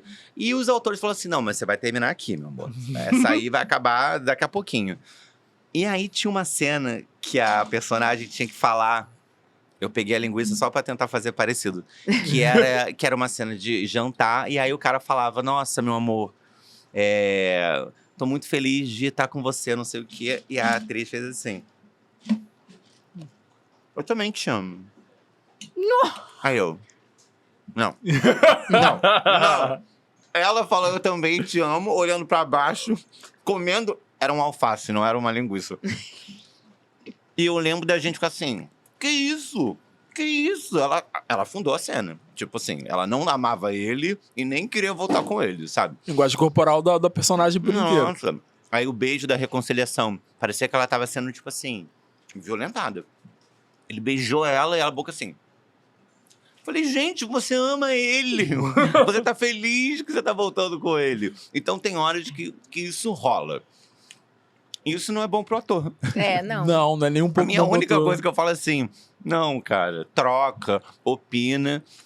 Você tá contando essa história junto com uma equipe de roteiro, mas você também tá contando essa história do autor. Então, assim, respeita um pouco a história que você está a serviço de. Junto com, mas a serviço de também. Então é meio... Mas comigo eu, tipo, achava de boa. Não mudava muito, não. Mudar mais por porém não tem problema, não. Ah, né? não. Não, até porque também é isso, né? Tem uma hora que é da boca, do Colocar na ator, boca, bota na boca e vai. Certo. E voltamos agora pro primeiro beijo de Romeu. Ah. Como é que começou o livro? A inspiração veio de onde? Veio de você por inteiro? Veio das suas experiências? Eu até trouxe o livrinho, vou mostrar. Cara... Será que eu vou conseguir tirar a volta? Tcharam! Tá. Meu livrinho dos meninos gays. Cara, isso aqui volta lá na Bienal do Livro que eu falei pra vocês de 2019. onde eu tava mediando 2 mesas, que eram no último fim de semana da Bienal, sábado e domingo. 2 dias antes, o Crivella deu a declaração, né, falando que mandou fiscais para confiscar. E na sexta-feira de manhã, eu tava lá na Bienal falando a importância das minhas mesas de sábado e domingo. Então eu tava de boa até quinta-feira, feliz. Eu vou mediar 2 mesas na Bienal, voltando da Bienal, que lindo. E na sexta-feira de manhã, eu tava dando declaração ao vivo no Bom Dia Brasil, falando a importância. Então as minhas mesas mudaram um pouco de figura, porque elas se tornaram políticas. Elas já eram, mas elas ganharam essa conotação muito forte de resistência. De defesa de um de dia pro território. outro, de defesa de território. Quando foi sábado, sábado principalmente, foi muito marcante, mas muito pesado também. Porque os autores estavam inseguros, vai ter a mesa, não vai ter a mesa. A gente estava na central dos autores na Bienal e a galera assim, os fiscais chegaram, os fiscais voltaram. A ação do Felipe Neto tá rolando, eles vão pegar o livro do Felipe Neto, vamos lá para pegar. O Felipe Neto fez uma ação distribuindo 14 mil livros LGBTs, né? Como protesto lá. Que também foi maravilhoso. De um dia pro outro, o cara usou o poder dele muito bem, assim. Então, era uma adrenalina naquele sábado. E uma tensão. E é isso. Eu ia entrar na minha mesa, de repente a minha mesa estava abarrotada com 500 pessoas. Um esquadrão da imprensa ali para registrar tudo, porque virou a mesa LGBT depois da censura. E era eu. Ali, tipo Você assim, na sei lá, frente. 2019, assim, meu Deus, eu lendo Manifesto a Favor da Democracia. E assim, eu nunca esperei na minha vida ler Manifesto a Favor da Democracia, porque pra mim a democracia tava dada, ganha. Em 2019, Em isso que eu ia falar. Em 2019. 2019. E 2019 é o primeiro ano de quem no poder? Exatamente. Então assim, Não fala 3 vezes. Não, com certeza. Foi o prenúncio do horror que nós enfrentaríamos e do vale tudo que viria pela frente. O prefeito da cidade estava censurando livros, mandando fiscais da prefeitura na Bienal para confiscar. Então, assim, sábado, quando acaba a minha mesa, todo mundo marcha pelos corredores da Bienal com livros LGBTs no alto, assim. E aquela imagem foi muito marcante para mim agora, eu lembro agora, que era livros que eu não tive quando era criança. Pessoas orgulhosamente marchando com livros LGBTs no alto para alguém que não teve aqueles livros, foi uma revolução. Foi um marco histórico na história da Bienal e, infelizmente, na história do nosso país, que é uma volta da censura em 2019. Então, quando rola aquilo, e beijaços, e gritos de protesto, eu fui para casa chorando, pensando, o que foi isso? Porque na hora você só vai, né? E depois fala assim, o que foi isso? Isso foi muito pesado. O prefeito da cidade está censurando livros LGBTs. E censurar o livro LGBT, que era, na real, da Marvel, né? Que é um beijo do Wiccan e do Hulkling, que são 2 jovens vingadores, que tinha, sei lá, 5 livros lá na Bienal e esgotou em 2... Foi ótimo, porque ele super levantou a bandeira, ele tava... Ele fez um marketing, o Crivella, que ele deve se arrepender até hoje. Porque, de fato, as vendas de livros LGBTs dobraram e toda a mesa que eu vou, desde então até agora, todo mundo fala, foi um marco no mercado para autores LGBTs. Porque virou. Ali virou. Porque as editoras... Obrigada, Crivella. Obrigado, tá? Obrigado, vocês, sua tornozeleira eletrônica. Espero que estejam muito bem. Mas assim, foi uma hora que virou. E aí, quando eu vivi aquilo, eu pensei, caraca, eu com 35, acho que era aí 35, 34 anos, já achei muito pesado isso. Que dirá para alguém que ainda está se entendendo LGBT. Então o livro surge um pouco desse meu questionamento de qual é o peso para alguém que ainda é muito novo ter autoridades do seu país assumidamente LGBTfóbicas. Qual é o peso do presidente ser homofóbico, do seu governador ser homofóbico, do seu prefeito ser homofóbico? Porque quando ele censura o beijo ali dentro, ele não está censurando aquele desenho. Ele censura aquele afeto, aquele amor, aquelas pessoas. Ele está dizendo que aquelas pessoas são erradas, merecem ser censuradas. Crianças não podem ver aquele beijo. Tinha isso no discurso dele, Tinha. em defesa das nossas criancinhas. Então, assim, tem essa deturpação toda de que LGBTs não podem estar perto de crianças, de que a gente vai converter criancinhas em LGBTs. Toda essa pira maluca que eles criaram e foram eleitos com isso. né? Assim como O que a é mais triste. aí o buraco é mais embaixo, que é a ditadura também teve todo um arcabouço moralista da marcha da família, da defesa dos bons costumes, que voltou agora com os filhotes da ditadura, né? Então, assim, eles se sustentam na homofobia para ganhar voto, né? E por isso que eu nem sei se pastor é homofóbico ou não é, porque às vezes eu falo, vai ver que é um hipócrita que está sendo homofóbico só para ser eleito, porque sabe que vai ganhar voto com isso. Então, para mim, partiu de como é para um garoto que ainda tá saindo do armário receber essa porrada de censura, de tudo. E aí vem o Romeu, que é esse menino negro aqui da capa, o Aquiles, que é seu amigo branco, que é o crush da escola, e a opção até de botar o beijo na capa. Foi uma opção política nossa também. Claro, aqui a história, o Romeu vai dar o primeiro beijo dele no Aquiles no Santo Benedito, são arrancados do armário pelo Guga, que é um babaca, e aí fica traumatizado, porque foi arrancado do armário. E quando ele chega em casa, ele é adotado por 2 pais, que é o Samuca e o Valentim. E o Valentim ia lançar um livro na Bienal no dia seguinte. E o prefeito censura o livro dele por causa de um desenho de um beijo. Então tem um beijo interrompido, junto com um beijo censurado.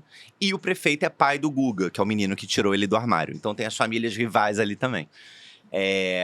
E o debate pra mim foi esse, né? Falar como seria esse peso. E é esse peso que parece, palavras, mas assim, as palavras matam. Cara, as palavras. O peso. Imagina. E assim, você tá num lugar que você fala assim: caraca, o prefeito eleito na minha cidade é contra mim.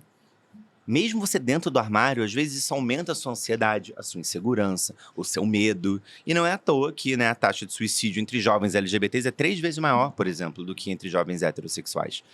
Porque é tudo isso junto. Mesmo. Então, assim, os últimos 4 anos, né, que a gente começou lá em 2019, quando teve isso do Crivella, que não por acaso também é de uma igreja neopentecostal fundamentalista ali, essa mistura é isso que faz, tipo, a galera às vezes desistir. Então foi muito interessante. O livro é narrado pelo Romeu, que é um adolescente de 15 anos, ainda muito inseguro, e pelo pai dele, que é o Valentim, que é o autor branco, pai dele, que é obviamente onde eu me coloco muito também, para mostrar como que essas 2 gerações lidam e enfrentam, né, com ataques contra eles, né? Porque eu também sofri. Mas eu problematizei como seria pessoas mais novas. E essa geração mais nova, mais pra frentex, com mais representatividade, ela ainda sofre.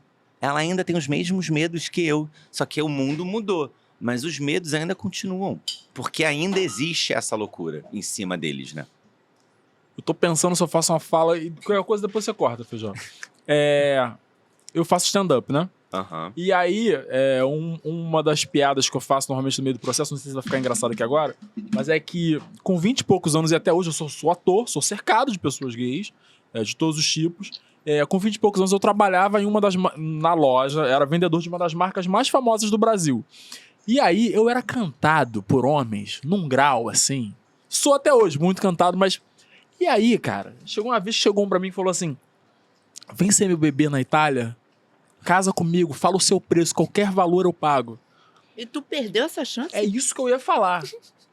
Se você acha que é uma escolha, que eu escolhi estar aqui no Rio de Janeiro nesse momento, eu não tive escolha, eu não tive opção, eu não poderia aceitar aquilo ali. Não tem como, não era uma escolha. Quem me dera eu pudesse escolher, porque se eu pudesse escolher, eu tava na Itália agora, de sunguinha, feliz da vida, bancado, dupla cidadania. Como é que ia ser essa sunguinha? Fala aí pra gente. Mas vou dizer também, amigo, porque você poderia ter saído de outro lugar que assim, meu amor, não estou à venda. É porque você... Quem você acha que Eu você tô à venda, meu amor. Não, Eu tô à é venda. porque ele ainda não tinha... Não. É porque ele ainda não tinha visto a peça do Hayut. Se tivesse sido naquela semana... Eu tô na dúvida, mas eu vou. Me leva que a gente vê. Eu resolvo lá. Lá eu resolvo. Lá eu vejo o que eu sou. Me explica no caminho. Me conta lá. Só me leva. Só me passa pela fronteira. E o segundo livro é o Diário de Aquiles, que é o contrário disso tudo, né? Que é uma família... O Diário de Aquiles, aí ele nasce... Ele é só numa versão virtual online, né? Que ele é um e-book. Que é o outro lado da história do primeiro beijo de Romeu. Porque no Romeu aqui, na história dele, você fica querendo saber o que aconteceu com o Aquiles. Que é esse outro menino, né? Que não responde mais às mensagens do Romeu. E aí no final você descobre... É um spoiler, Olha o spoiler! Não, mas é não, porque então assim, não conta. não. No final você Não, descobre quando você lê. Você bom, lê e aí bom. você Não, descobre tudo o que bem. acontece no final. Você descobre o que aconteceu com o Aquiles. E aí eu lidando com uma galera muito novinha também, escrevendo o meu livro, o Romeu, ele passa o livro inteiro recebendo muito apoio dos pais, da melhor amiga dele. Todo o entorno dá esse suporte para ele se aceitar, que ele acaba saindo da vergonha e do medo pro orgulho de ser quem ele é. Essa é a lição do Primeiro Beijo de Romeu. Infelizmente, nem todos os meus leitores têm esse apoio, têm Eu esse vi que você suporte. contou a história de uma leitora que te mandou a foto do livro. Isso. Então, rolou isso que era uma leitora, adolescente, né? Me mandou a foto do primeiro capítulo do livro rasgado, picotado. E aí, falando assim no direct, que bela mãe que eu tenho. E aquilo me destruiu, assim. Quando eu olhei aquilo ali, eu falei, cara, porque é o meu livro rasgado, uma imagem. E outro porque a gente debateu muito sobre botar o beijo na capa por isso também. Porque muitos leitores não podem levar esse livro para dentro das suas casas por questão familiar mesmo, né? Os pais não vão aceitar, ou os pais vão desconfiar que eles são LGBTs e eles ainda não estão prontos para isso. Mas a gente também pensou que o fato de ter esse beijo numa livraria, de ter esse beijo exposto, mostra que não tem problema em também ser LGBT. E foi bom, assim, acho que o saldo positivo existiu. Mas aconteceu isso. Tipo, livro rasgado. Aí quando eu postei sobre isso, um outro menino daí veio falar comigo. Pior foi minha mãe que queimou o livro. Então, assim, são umas coisas muito pesadas se a gente for pensar que é um livro, sabe? Tipo… Santa Inquisição, né? Voltamos estamos Sim, em 1600 e alguma coisa. Com certeza. Então, assim, a gente daí também, sem dar muito spoiler, né? Mas a gente entende no final do Romeu e no Aquiles principalmente, que o Aquiles não tem esse suporte familiar que o Romeu teve. E aí eu quis fazer um livro… Eu falei, deixa eu contar a realidade dele para dialogar com esses meus leitores que passam por coisas parecidas também. Então, assim, quem leu também o Diário de Aquiles de Quando Terminou gosta, porque é um complemento muito bom para essa história, porque é o outro lado. Então, você vê de um jeito, você vê o outro e fala, caraca, né? Vamos fazer uma Como série casa, sobre esse casal, gente. Vamos, Mas tem que ter uma personagemzinha pra mim. Convence o Tem que streaming. ter uma personagemzinha pra mim aí nessa série. Mas Aqui, ó, sempre o tem. Romeu, Eu ó, o Romeu. Não, o sei. Romeu A cota esse hétero Romeu já sempre tá tem. muito Eu sei velho. que tá… Não, eu entro na cota mãe. Na cota mãe, É. tá? Mas tem Entro mesmo. na cota mãe, né? Não, mas apesar de que meu filho só tem 7 anos, tá, gente? Mas… Esqueci o que eu ia perguntar agora.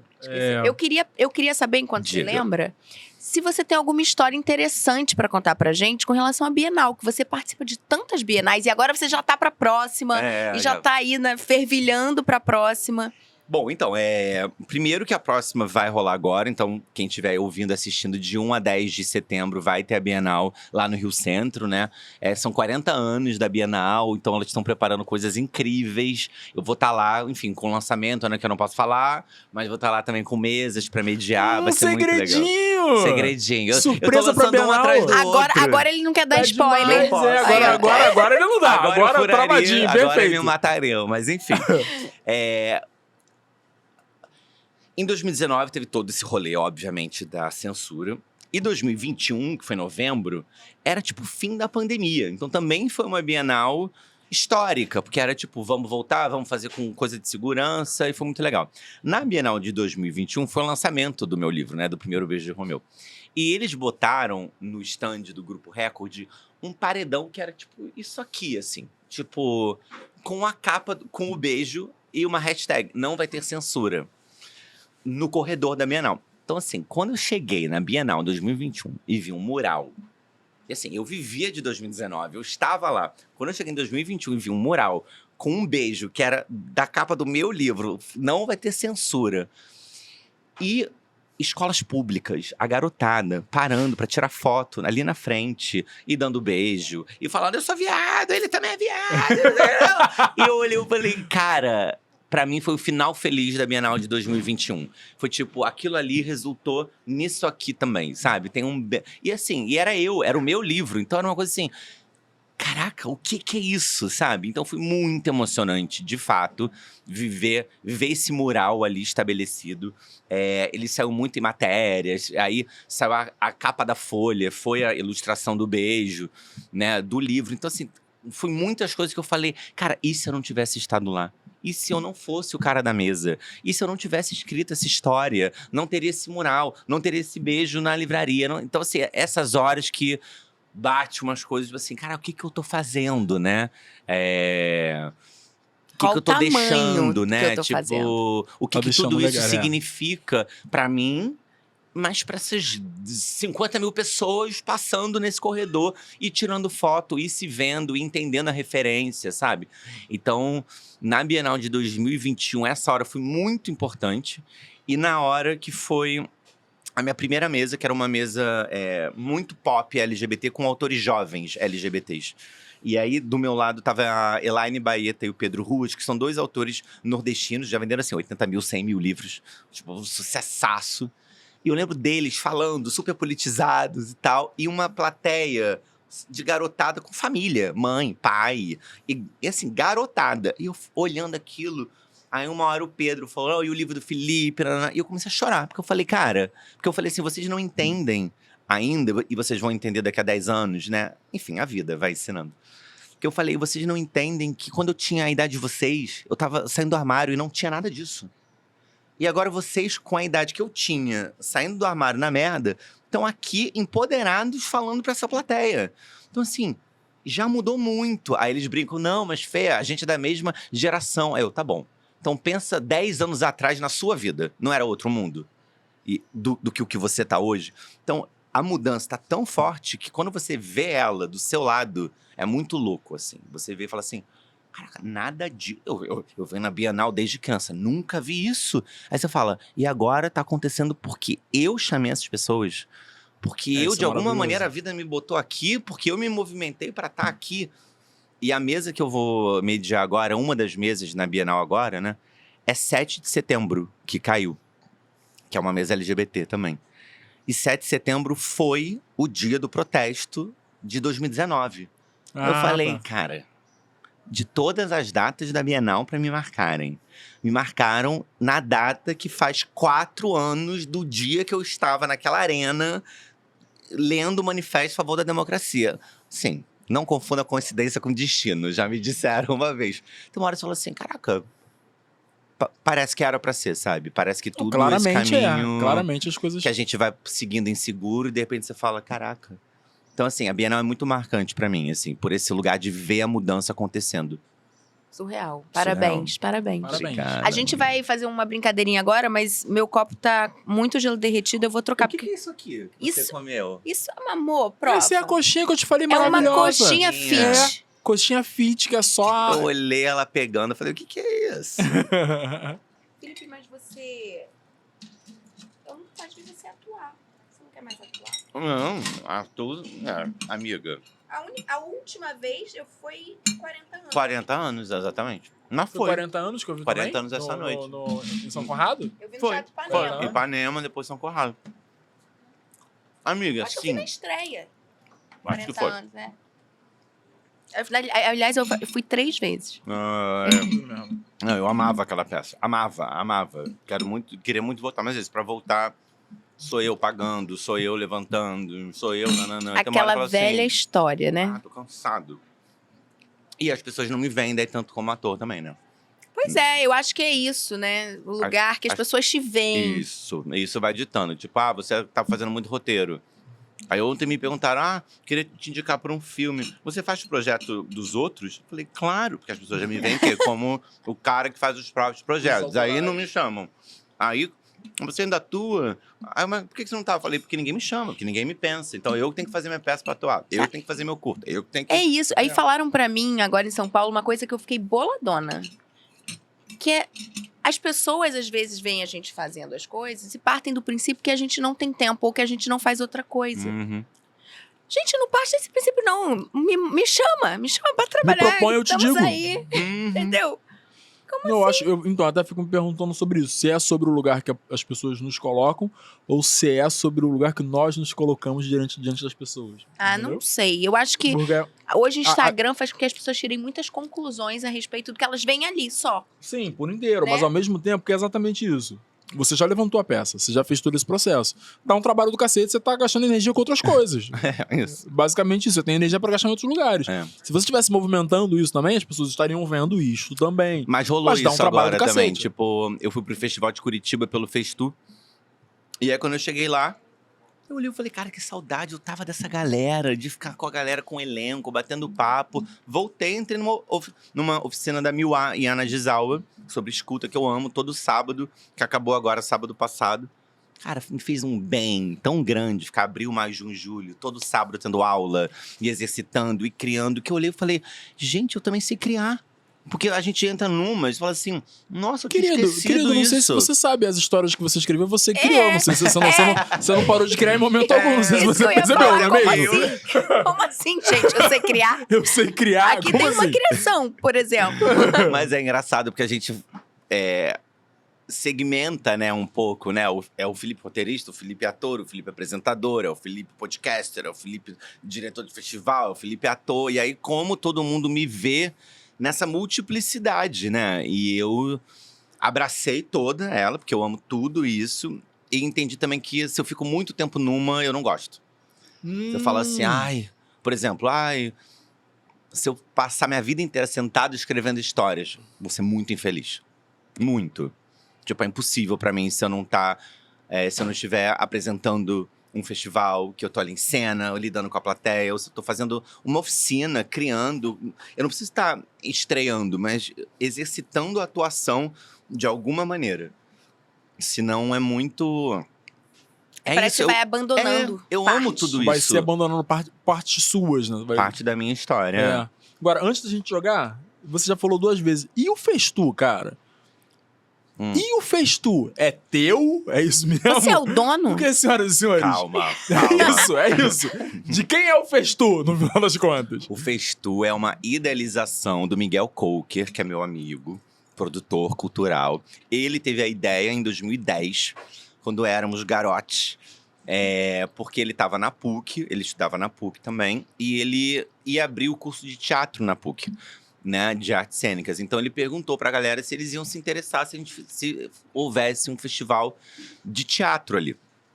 E aí ele me chamou, na verdade, para ajudar a conversar. Quem ia apresentar o primeiro Festu era o André Dale e o George Salma, 2 atores.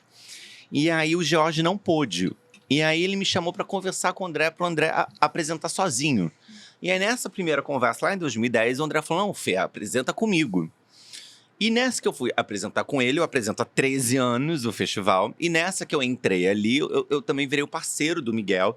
E aí dirigi com ele aquela primeira e fui virando o diretor com ele. E foi um aprendizado nosso, tipo assim, a ideia é dele, mas a gente sempre dirigiu junto. A gente foi depois entendendo, você é co-diretor, você é diretor. Aí hoje chegamos num lugar confortável dele, é o diretor geral e eu sou o diretor artístico.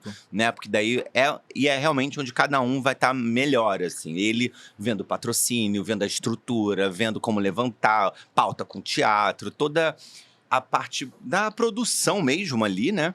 E eu mais a seleção, a curadoria, os jurados, né? Essa parte mais artística. Mas é um projeto que me alimenta, que me transformou, assim. E é um novo projeto que, como a Lídia falou, como é que é pra você se ver como referência? O Festu começou 2 garotes. Eu tinha, 25 anos quando eu comecei o Festu, né? Eu era muito mais próximo de quem participava do festival. E hoje em dia eu olho e falo assim... Meu Deus, eu não virei ainda, mas eu sou quase o tiozão dele, sabe, né? Tipo, tô ali com 37, tem uma galera com 22, 21, 23, com aquela garra e essa energia. E é o meu contato com o teatro todo ano. É um festival de teatro universitário, mas a gente já abriu há muitos anos para cursos técnicos, cursos livres. Então é uma hora onde eu me reabastece muito, né? Ver as próximas gerações, né, chegando, se renovando, pensando um pouco o nosso país a cada ano, né? Que pautas eles trazem, como eles botam essas pautas em cena, né? Como eles se colocam, quais são as questões, né? A luta por representatividade que eles trazem a toda edição. Então, o Festu, pra mim, assim, é surreal o que ele virou. Eu fui demorando a entender o que ele virou por como as pessoas reagiam dentro dele. Sei lá, no 7º Festu, acho que a Fernanda Dias ganhou melhor atriz, e ela subiu no palco, é uma atriz negra, e ela subiu no palco e alguém gritou da plateia, primeira atriz negra a ganhar um Festu. Aí eu branco, né? Eu falei, nossa, é verdade. E aí eu comecei a entender, e aí no ano seguinte vieram mais coletivos pretos, aí começou a ganhar mais coletivos periféricos, aí começou a... E aí eu fui entendendo, eu falei, caraca, é uma plataforma que essa galera universitária se apropriou. Pegou pra ela como um lugar importante, sim, de ocupar, de conquistar. E mas porque a gente queria que fosse, e porque as pessoas deram ao Festu essa importância, essa relevância. Se ninguém se inscrevesse, não ia ter festival nenhum, né? Então, a gente foi vendo isso se tornar cada vez maior e, junto com isso, a responsabilidade de como lidar com isso, como abraçar essas pessoas, como recebê-las, como incentivar, como lidar com as frustrações, como lidar com as questões. A gente já errou, a gente já aprendeu. E crescer é difícil, né? Sim. Você crescer e ir tornando consciência do seu crescimento é pra terapia. É pra terapia. Tipo, Não pra internet, galera. Isso, pra terapia. Não, terapia, Não é pra pessoal. internet. Não é no Twitter, tá bom? Não é no Twitter, não é no Instagram, é na terapia. E é isso, é um crescimento. Eu tenho muito orgulho do Festu. A gente vai agora pro 14º ano que vem, assim, já estamos esquematizando ele, porque é isso também, né? Acaba um, já começa a pensar no outro. Mas é um festival muito inspirador, assim, pra mim. Muito bonito. Eu tava até agora lá na final. Antes de começar a final, antes de eu botar a roupa da final, do apresentador, Felipe, tava o teatro vazio, foi na Cidade das Artes. E aí tinha, tipo, a logo do Festu passando. E eu sentei no palco, tava sozinho. Eu fiquei olhando, assim, eu falando... Cara, onde eu vim parar? Sabe, o que isso aqui virou? Que é um teatro enorme, É um teatro lindo. enorme, que eu nunca nem tinha pisado no palco. Então, quando eu olhei assim, visita técnica do Festu, vamos lá. Eu olhei e falei, onde eu inventei que aqui... tipo, que pira foi essa, Felipe? E aí você fala, não, a pira é essa, vamos crescer. Vamos apostar no grande agora, vamos tal. E aí é isso, tem horas que você tem que baixar a poeirinha, ficar sentado e falar assim, caraca, consegui. Cheguei aqui. E eu tenho esses momentos em muitas horas, da Bienal, dos curtas, das novelas, de olhar e falar assim, caraca, não foi como eu achei que era, mas foi de um jeito que caraca, olha onde eu tô. E aí, Isso é muito legal. A gente vai jogar um jogo agora. Tá bom. Completa seu copinho. Ih, meu Deus. Você já jogou com certeza. Eu nunca? Eu nunca, com certeza. Então a gente tem um baralho de eu nunca. Gente, existe. Vocês fizeram? Não existe. Não. Isso aqui é Existe. profissional, Isso é. entendeu, Felipe? Tá bom. O baralho de eu nunca. Baralho de eu nunca. Tá, mas como é que era agora? Porque eu não brinco disso há muito tempo. Se você já fez, você bebe. Eu bebo, tá bom. É isso. Entendi. Vamos começar? Mas vocês brincam também ou sou só eu? Não, a gente brinca aqui. Fui até lá tirar o a água do E meu aí, copo. saindo, a gente pode falar sobre ou só seguir pro próximo. Depende. Tá bom, depende da cartinha. Claro. Vamos lá. E... Eu nunca fui bloqueado. Eu fui. Que eu saiba, não. Gente, vocês são cancelados. Eu fui bloqueada porque eu votei no Lula. O voto é secreto, o meu era, agora não é mais. Foi Caraca. bloqueada? Fui bloqueada. Inclusive, a pessoa, assim, achou um absurdo. Gente, é uma pessoa... Eu não vou explanar, porque... Eu já fui bloqueado. Eu só sei que eu fui bloqueado porque eu fui desbloqueado. Depois me falaram, por que eu te bloqueei? E eu falei assim, bloqueou. Então, eu fiquei sabendo... É difícil saber quem te bloqueou, né? Eu fiquei sabendo... Eu nunca procurei, mas a pessoa desbloqueou em algum momento que tava mais felizinha e resolveu se comunicar. Aí Eu falei, anunciou que tinha bloqueado. Que tinha bloqueado. bloqueado. Não, eu fiquei sabendo porque eu fiquei sabendo que essa pessoa era uma pessoa de extrema direita que estava achando um absurdo, que estava reunindo pessoas para ir para Brasília impedir a posse, rarará, e que não queria contato com pessoas que tinham votado no Lula. Aí eu falei, ué, gente, será que ela me bloqueou? Aí eu fui ver. Aí eu, tá bom. Sim, estava bloqueada. Mas como é que você vê que tá bloqueado? Porque a pessoa some. Você some, pessoa você não some. acha a pessoa. Ah, então já pode ser bloqueado, então. Algumas pessoas Então já bebe, sumiram, Felipe, algumas pessoas- bebe. Eu gosto do pensamento romântico nela. Ela apagou o Instagram, não é que me bloquearam. que eu olhei e falei, Apagou, nossa, essa pessoa saiu do mundo. pessoa saiu do Ela Instagram. ela caiu na beira da terra plana, não é mesmo? Eu tive essa Caiu, visão. sumiu, gente. A única pessoa que eu olhei foi isso. Eu falei, não tem mais Instagram. Saiu. Que coração ingênuo, né, gente? Vamos lá. Calma aí. Eu nunca tive uma amizade colorida. Eu nunca tive. Eu não. É que o Felipe estudou no São Bento. É, Aí ele é. não teve. Não deu pra ter. E nem depois, tá Nem na vida adulta. No tablado, tu não teve uma amizade colorida. Era pegação, é diferente, não é amizade colorida. Mas nenhum... Não, nenhum, você quer o pau amigo, né? É. Não tinha nenhum. Não, eu ia falar... não. Eu nunca tive. Nunca tive nunca nenhuma tive. amizade. Mas eu sempre fui casada a minha vida toda, então... Eu não tive amizade colorida. Felipe, eu não tô acreditando. Não. Muito careta, né? Cara... Gente, Felipe Que é quase isso, uma né? ninja. Quase uma ninja. Quase uma ninja. ninja. Eu nunca fiz sexo a 3. Caralho, tá quente hoje. Hoje é só isso. Gente, eu não sei se... Eu... Ai, que bom que parou no 3, né? O Mais de número. 3 vale como... Que bom que Mentira. parou no 3 o número, não é mesmo? Que bom que... Mais de 3 vale como... O E que? o Mais de 3. suruba vale como 3? É isso. Vamos Queremos continuar. falar sobre isso? Não, as cartas é só isso. Né? Queremos falar Não, eu tô sobre horrorizado. Normalmente tá as coisas bem mais tranquilas. Hoje que saiu Não, quente. hoje sou eu aqui, Veio, homofobia. veio. Ai, que horror. Vai mais uma. A gente não teve nenhuma agora história já é. boa. Vai mais uma. Eu nunca dei match no Tinder, já. Ah, essa é fácil. Já. Eu nunca tive Tinder. A gente só pode falar de Tinder, tem outros aplicativos. Gente, ontem me falaram, já deve existir um aplicativo de Tinder. Esqueci agora o que era. Mas falaram que tem de Tinder pra animal. Eu não sabia. Tipo um Tinder pra animal. Tem um... Deve ser pra botar pra cruzar, será? Os Meu cachorros. Com Deus. certeza, claro. Você encontrar na mesma raça e tudo mais. Mas eu já dei match no Tinder, tenho alguns matches engraçados. Tem algum encontro falido? Blind date, Nossa, faz assim? tanto tempo. Pô, teve uma agora que foi chata, mas não foi. É porque assim. Agora você fez muito a senhorinha. Nossa, faz tanto tempo. Não, total a senhorinha do Titanic. Tem 95 anos. Não, aqui, as histórias mais malucas, eu nem vou lembrar agora. Teria que parar a pensar que são as minhas histórias de tablado, de 20 anos, que eu era muito mais porra louca do que hoje. Hoje eu sou mais tranquilinho. Mas rolou agora uma hora de ter um crushzinho, tá falando com o crush, chegar na festa pra encontrar com ele, esbarrar com outro meio mala do Grindr, que era outro rolê, meio esquisito, que tava loucão. E aí esse veio falar comigo, cara, eu te vi no Festu. Falei, aí ele eu tô até com o fulano, que tá lá na minha casa hoje. Era o meu crush. Aí eu, cara, que comédia é essa romântica, falida? Porque assim... E aí saiu o sexo a 3, não é mesmo? Não, porque não dava pra... Uma vertente não ia dar, mas assim, que eu olhei e falei, que azar, gente. Eu tô ali no crush que tá na casa do outro do Grindr problemático. Ou seja, não deu nem pra chegar perto da roda. Gente, Era um combo que daí não deu pra mim.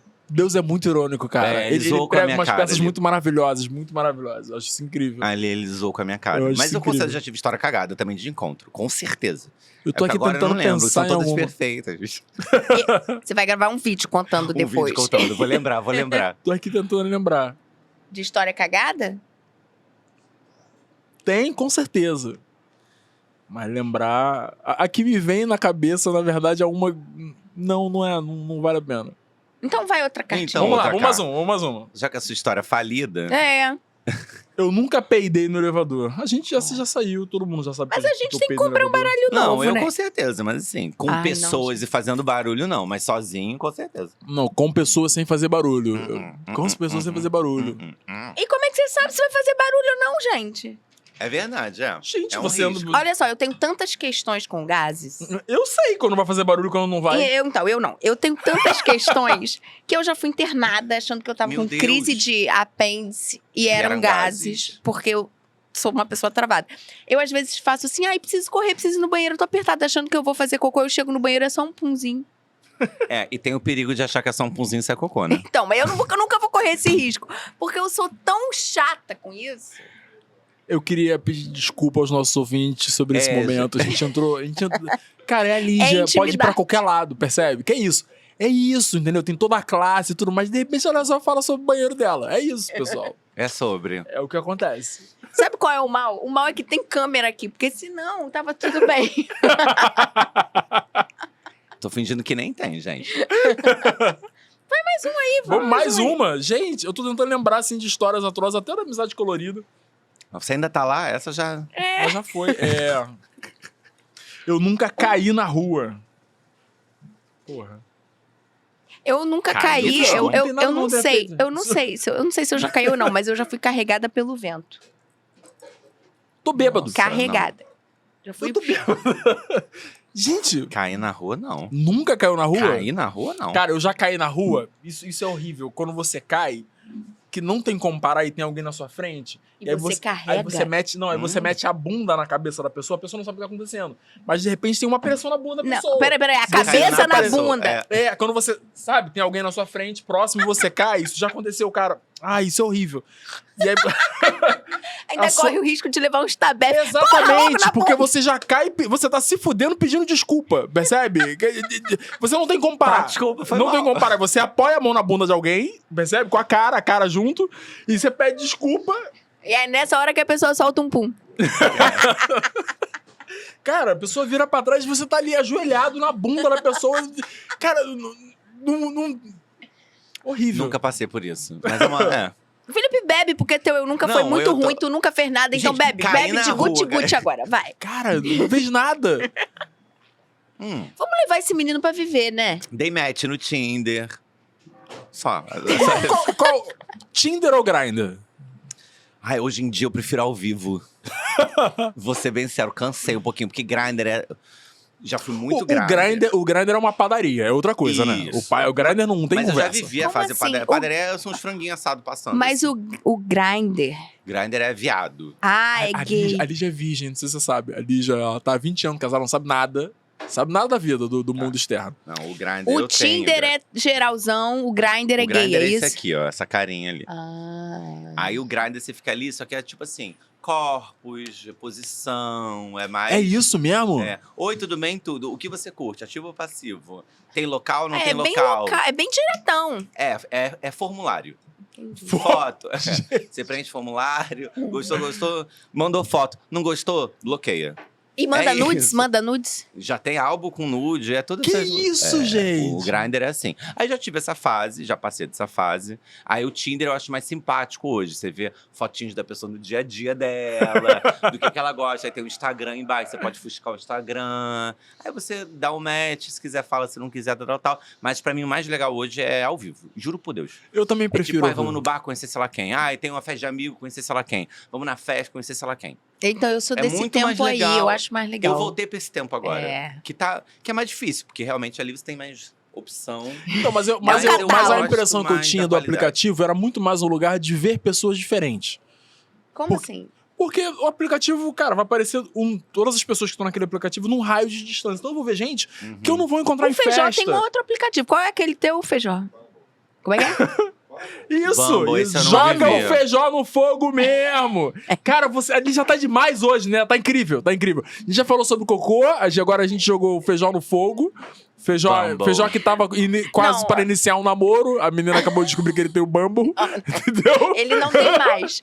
Mas olha só pra você ver como tudo é ponto de vista. Eu tava querendo apresentar pro Felipe uma nova opção. E ele Isso. falando que eu tô botando feijão no fogo. Tudo é ponto de O vista. Bumble é incrível. Tem Bumble. Aí ele tem... conhece, viu? Conheço, o Bumble Bumble. é maravilhoso. Eu não conheço o Bumble. O que é o Bumble? O Bumble trouxe pessoas maravilhosas pra minha vida, o Bumble. Aí, ó. Posso dar chance pro Bumble. O Bumble é mais Bumble, tipo Tinder. então, eu não sei como é que gay, Pra mas gay. o hétero, como é que funciona? Dá match e só a mulher pode iniciar a conversa. Eu já achei isso incrível, assim. E aí fica até nojentinho, porque quando sou eu que tenho que iniciar a conversa, eu tenho que ter uma frase mirabolante, né? As mulheres vêm com um smilezinho e pronto. Mas o Smile é a melhor coisa. Eu dou uma match. Que isso? Eu tenho que me esforçar pra caramba pra poder conversar. Pra mim, o Smile é a melhor coisa. Começou, deu match, manda uma carinha piscando, manda não sei o que. Você manda olá, tudo bem? Não, então, se você horrível. mandar um oi ou um olá, tudo bem, a gente não vai conversar. Rafael, Isso. Então, Rafael, vai- diga quem disso, você vai explane mandar? mais. Não, eu tenho que ser. Cara, mulheres demandam Como é uma o nome- criatividade como é o incrível. nome? Mas qual a primeira Qual é a frase que você Olha poesia? manda? só, Qual é a poesia Não, que aí tem que você tem que fazer? ver o perfil da menina e achar alguma coisa que caiba pra aquela pessoa. Você não vai mesmo cantar pra todo mundo. Não existe isso. Percebe? Isso é vida real, gente. Gente. Porque na vida, cara, na Ele vida tá real. achando que esse pau não. dele tá valendo ouro. É só pode, gente. Olha, Eu vou ficar calado. Eu vou ficar calado. Olha só, você tá que é vendo o nível amiga- da conversa, você né? que tá é vendo? amiga do A gente tava numa Rafael. classe, Bebendo, viu? Que a é gente tava numa isso. classe É até o- esse momento. Eu tô baladeira sabendo abaixo. que papo todas de as amigas carioca. do Rafael estão querendo me cancelar. Mas, Ei, gente, isso ei! aqui é 20 anos de amizade, entendeu? É isso, intimidade, muita, junta. É ciúme É a delas. pior coisa é que ciúme tem, delas, entendeu? Dá normal. dinheiro, mas não dá intimidade. Olha só, e o Feijó tá aqui. Eita, Feijó. Mas o. Mas eu acho. Cara, porque mulher, pra você chegar na. Eu não posso chegar na noitada e virar pra menina e falar: Oi, tudo bem? Posso falar com você? Não, não pode. Vem a grosseria. Você tem que ter ideia mirabolante, falar alguma coisa criativa. Ah lá, o Feijó concordando, balançando a cabeça. Não é? O Feijó não Porque sabe é que isso. ele só sabe É um do saco grind. Não, isso. como é que é? Bumble. Bumble. É um saco, você não pode ser educado. Fala, oi, tudo bem, queria falar com você. Não cabe, sai andando. Você tem que pensar numa coisa mirabolante. Eu tenho uma que pra mim foi uma das melhores da minha vida. Tinha boate no Leblon. Aí, entupida de gente, pra você, eu vou entender a criatividade. Queremos. Entupida de gente, aquela coisa que ninguém conseguia se mexer. Essa aí Tá, vai menina, virar cena de Tá novela, a hein, menina Felipe? linda, embaixo do ar-condicionado pingando no Nela. ombro dela. E ela, puta. A menina era linda. Eu falei, cara, tem que falar alguma coisa. Pensa. Cheguei perto, consegui, né, jeitinho, chegando perto. Falei, dá licença, posso tomar banho com você? Ela começou... Percebe? Você iniciou. Olha Você ele, percebe? galinha, Você né? tem que ir por esse Malandrinha. lugar. Você tem que ir por esse lugar. Tá vendo que eu passo, Essa né? é, entendeu? Tem que ir por aí. É esse o lugar de Gente, criatividade. Olha a sagacidade. Esse é o lugar de é do presente, você tem que estar no presente. Agora, chega a menina e fala pra mim, oi, no aplicativo, você tendo toda uma Barça do Google pra poder pensar em alguma coisa, meu perfil com 500 Agora, besteiras é, escritas. Barça do Game é mais Google. fácil, então, É é. chat GPT, né, Rafael? Porra. Barça. Não uso, Ó, não uso o chat GPT, eu sou Boa. contra. Sou contra. Sou Mas uma é pessoa- atualidade, não é mais Barça. Enfim, é isso aí. A gente tem um teste de carioquice agora. Ih, eu vou perder. Vamos lá. O niteroiense, ó. Será? Ipanema. São Ah. perguntas de cara. Não vai Ih, não. vou errar tudo. Vamos lá, vai. Quero. Pra pagar mico. Vai dar bom. Teste de carioquice. Qual destes grupos gravou um DVD no Mirante Dona Marta? Sei lá.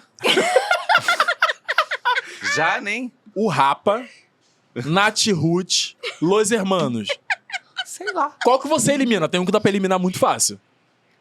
É, eu não consigo ver os Los Eu Hermanos vejo lá em cima. Exatamente, Los Hermanos eu Los elimino. Hermanos, essa tá lá. Los Hermanos eu Quais elimino. são os outros dois? Acabei de ser cancelado pelos seguidores dos Los Hermanos, Não, mas... amamos. Los Hermanos. Amamos. Vai.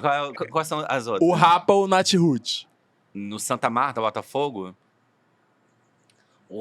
sei lá, o Rapa. Não, Nath Ah lá, Ruth. viu, gente? Duas Nath opções eu Ruth. errei. Curiosidade, a banda Nath Ruth gravou um show acústico em comemoração aos 15 anos de carreira e o DVD foi lançado em 2012. Mas essa só o Feijó sabia. É, essa nem eu sabia. Ah, essa você vai saber. Olha lá, ele chocadíssimo. Porque Chocado. ninguém que tá aqui.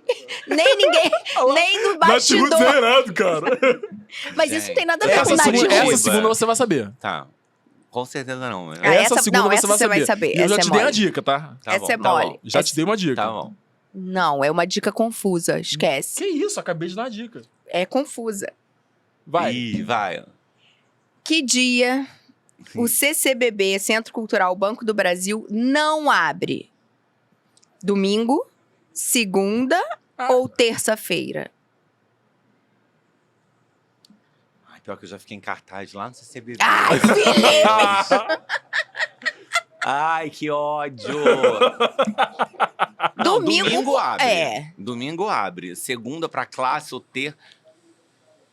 Mas também vai fechar só terça? Ou vai fechar só segunda? Ai, meu Deus, não sei. Terça? Um brinde! Sabe tudo de Rio de Janeiro. Ei, CCBB, pior que eu fiquei em cartaz mesmo lá. Com qual peça? Nossa, Casarão ao Vento, uma peça que ganhou Seleção Brasil em Cena lá em 2016. E aí a gente fez. Aí me chamaram pra fazer. É um concurso de texto, daí o que ganha uma pauta. Aí eu fiz CCBB aqui e CCBB Brasília. Ótimo. Maravilhoso também. Qual o tamanho da estátua do Cristo? Incluindo o pedestal. 30 metros. 35 metros. 38 metros. 38. Mais Eu um brinde, gostei, mais cara. um brinde. Por favor, John, quando você editar, pega a reação dele de surpresa. Que ele... Acertei! Curiosidade. Considerado uma das 7 maravilhas do mundo moderno, o Cristo Redentor foi inaugurado no dia 12 de outubro de 1931 e a obra custou, na época da sua construção, 2.500 contos de réis. Eu adoro contos de réis. O que atualmente daria cerca de 9 milhões e meio Porra, de era reais. dinheiro. 2.000 contos de réis era dinheiro. Outra curiosidade, pouco conhecida. Gente, eu tenho vários réis em casa. Quem dera vai ler isso agora. Agora o valor tá Nossa, triplicado. várias moedas do meu avô. Outra curiosidade pouco conhecida é que o Cristo possui um coração que está localizado no 9º andar do monumento. Isso eu sabia. O coração é feito... Tá vendo? Fez a pergunta errada. É culpa Não, do eu sabia Feijó. pelo filme dos Trapalhões, que ele vai no coração. O coração é feito em pedra-sabão, do mesmo material do exterior da estátua. Possui seu interior oco e guarda uma garrafa com o nome das famílias dos operários que trabalharam na construção do Cristo. Ai, eu não sabia disso, Feijó. Que lindo. Muito lindo Que mesmo. lindo, Feijó. A gente podia fazer um Tá Rolando. Aliás, isso é novidade, hein, gente? Presta atenção que a gente vai trazer novidade aí. Lá no Coração do Cristo. Pode ir lá? A gente pedindo, a gente pode. Felipe estudou no São Bento. Até assim, ó, com a galera do Cristo. Galera dos padres, Ó. dos beneditinos.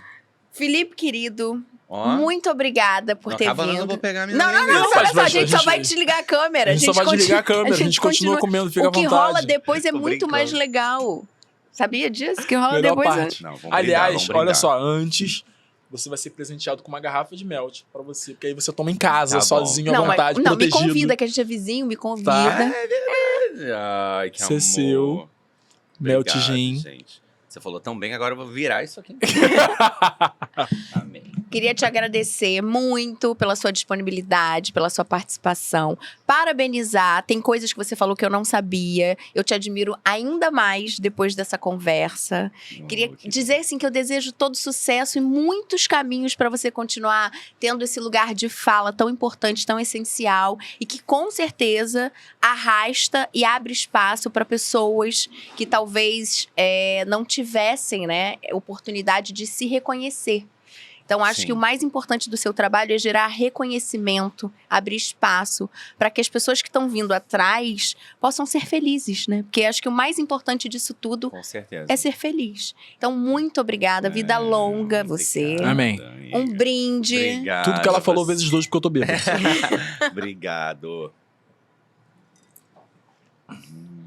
E você de casa, por favor, deixa seu like, faz um comentário, segue lá o Felipe, acompanha os trabalhos dele. Se você ainda não segue a gente, não segue o Papo de Carioca, vai lá no Instagram, segue a gente também, participe, interage pra gente continuar produzindo aqui.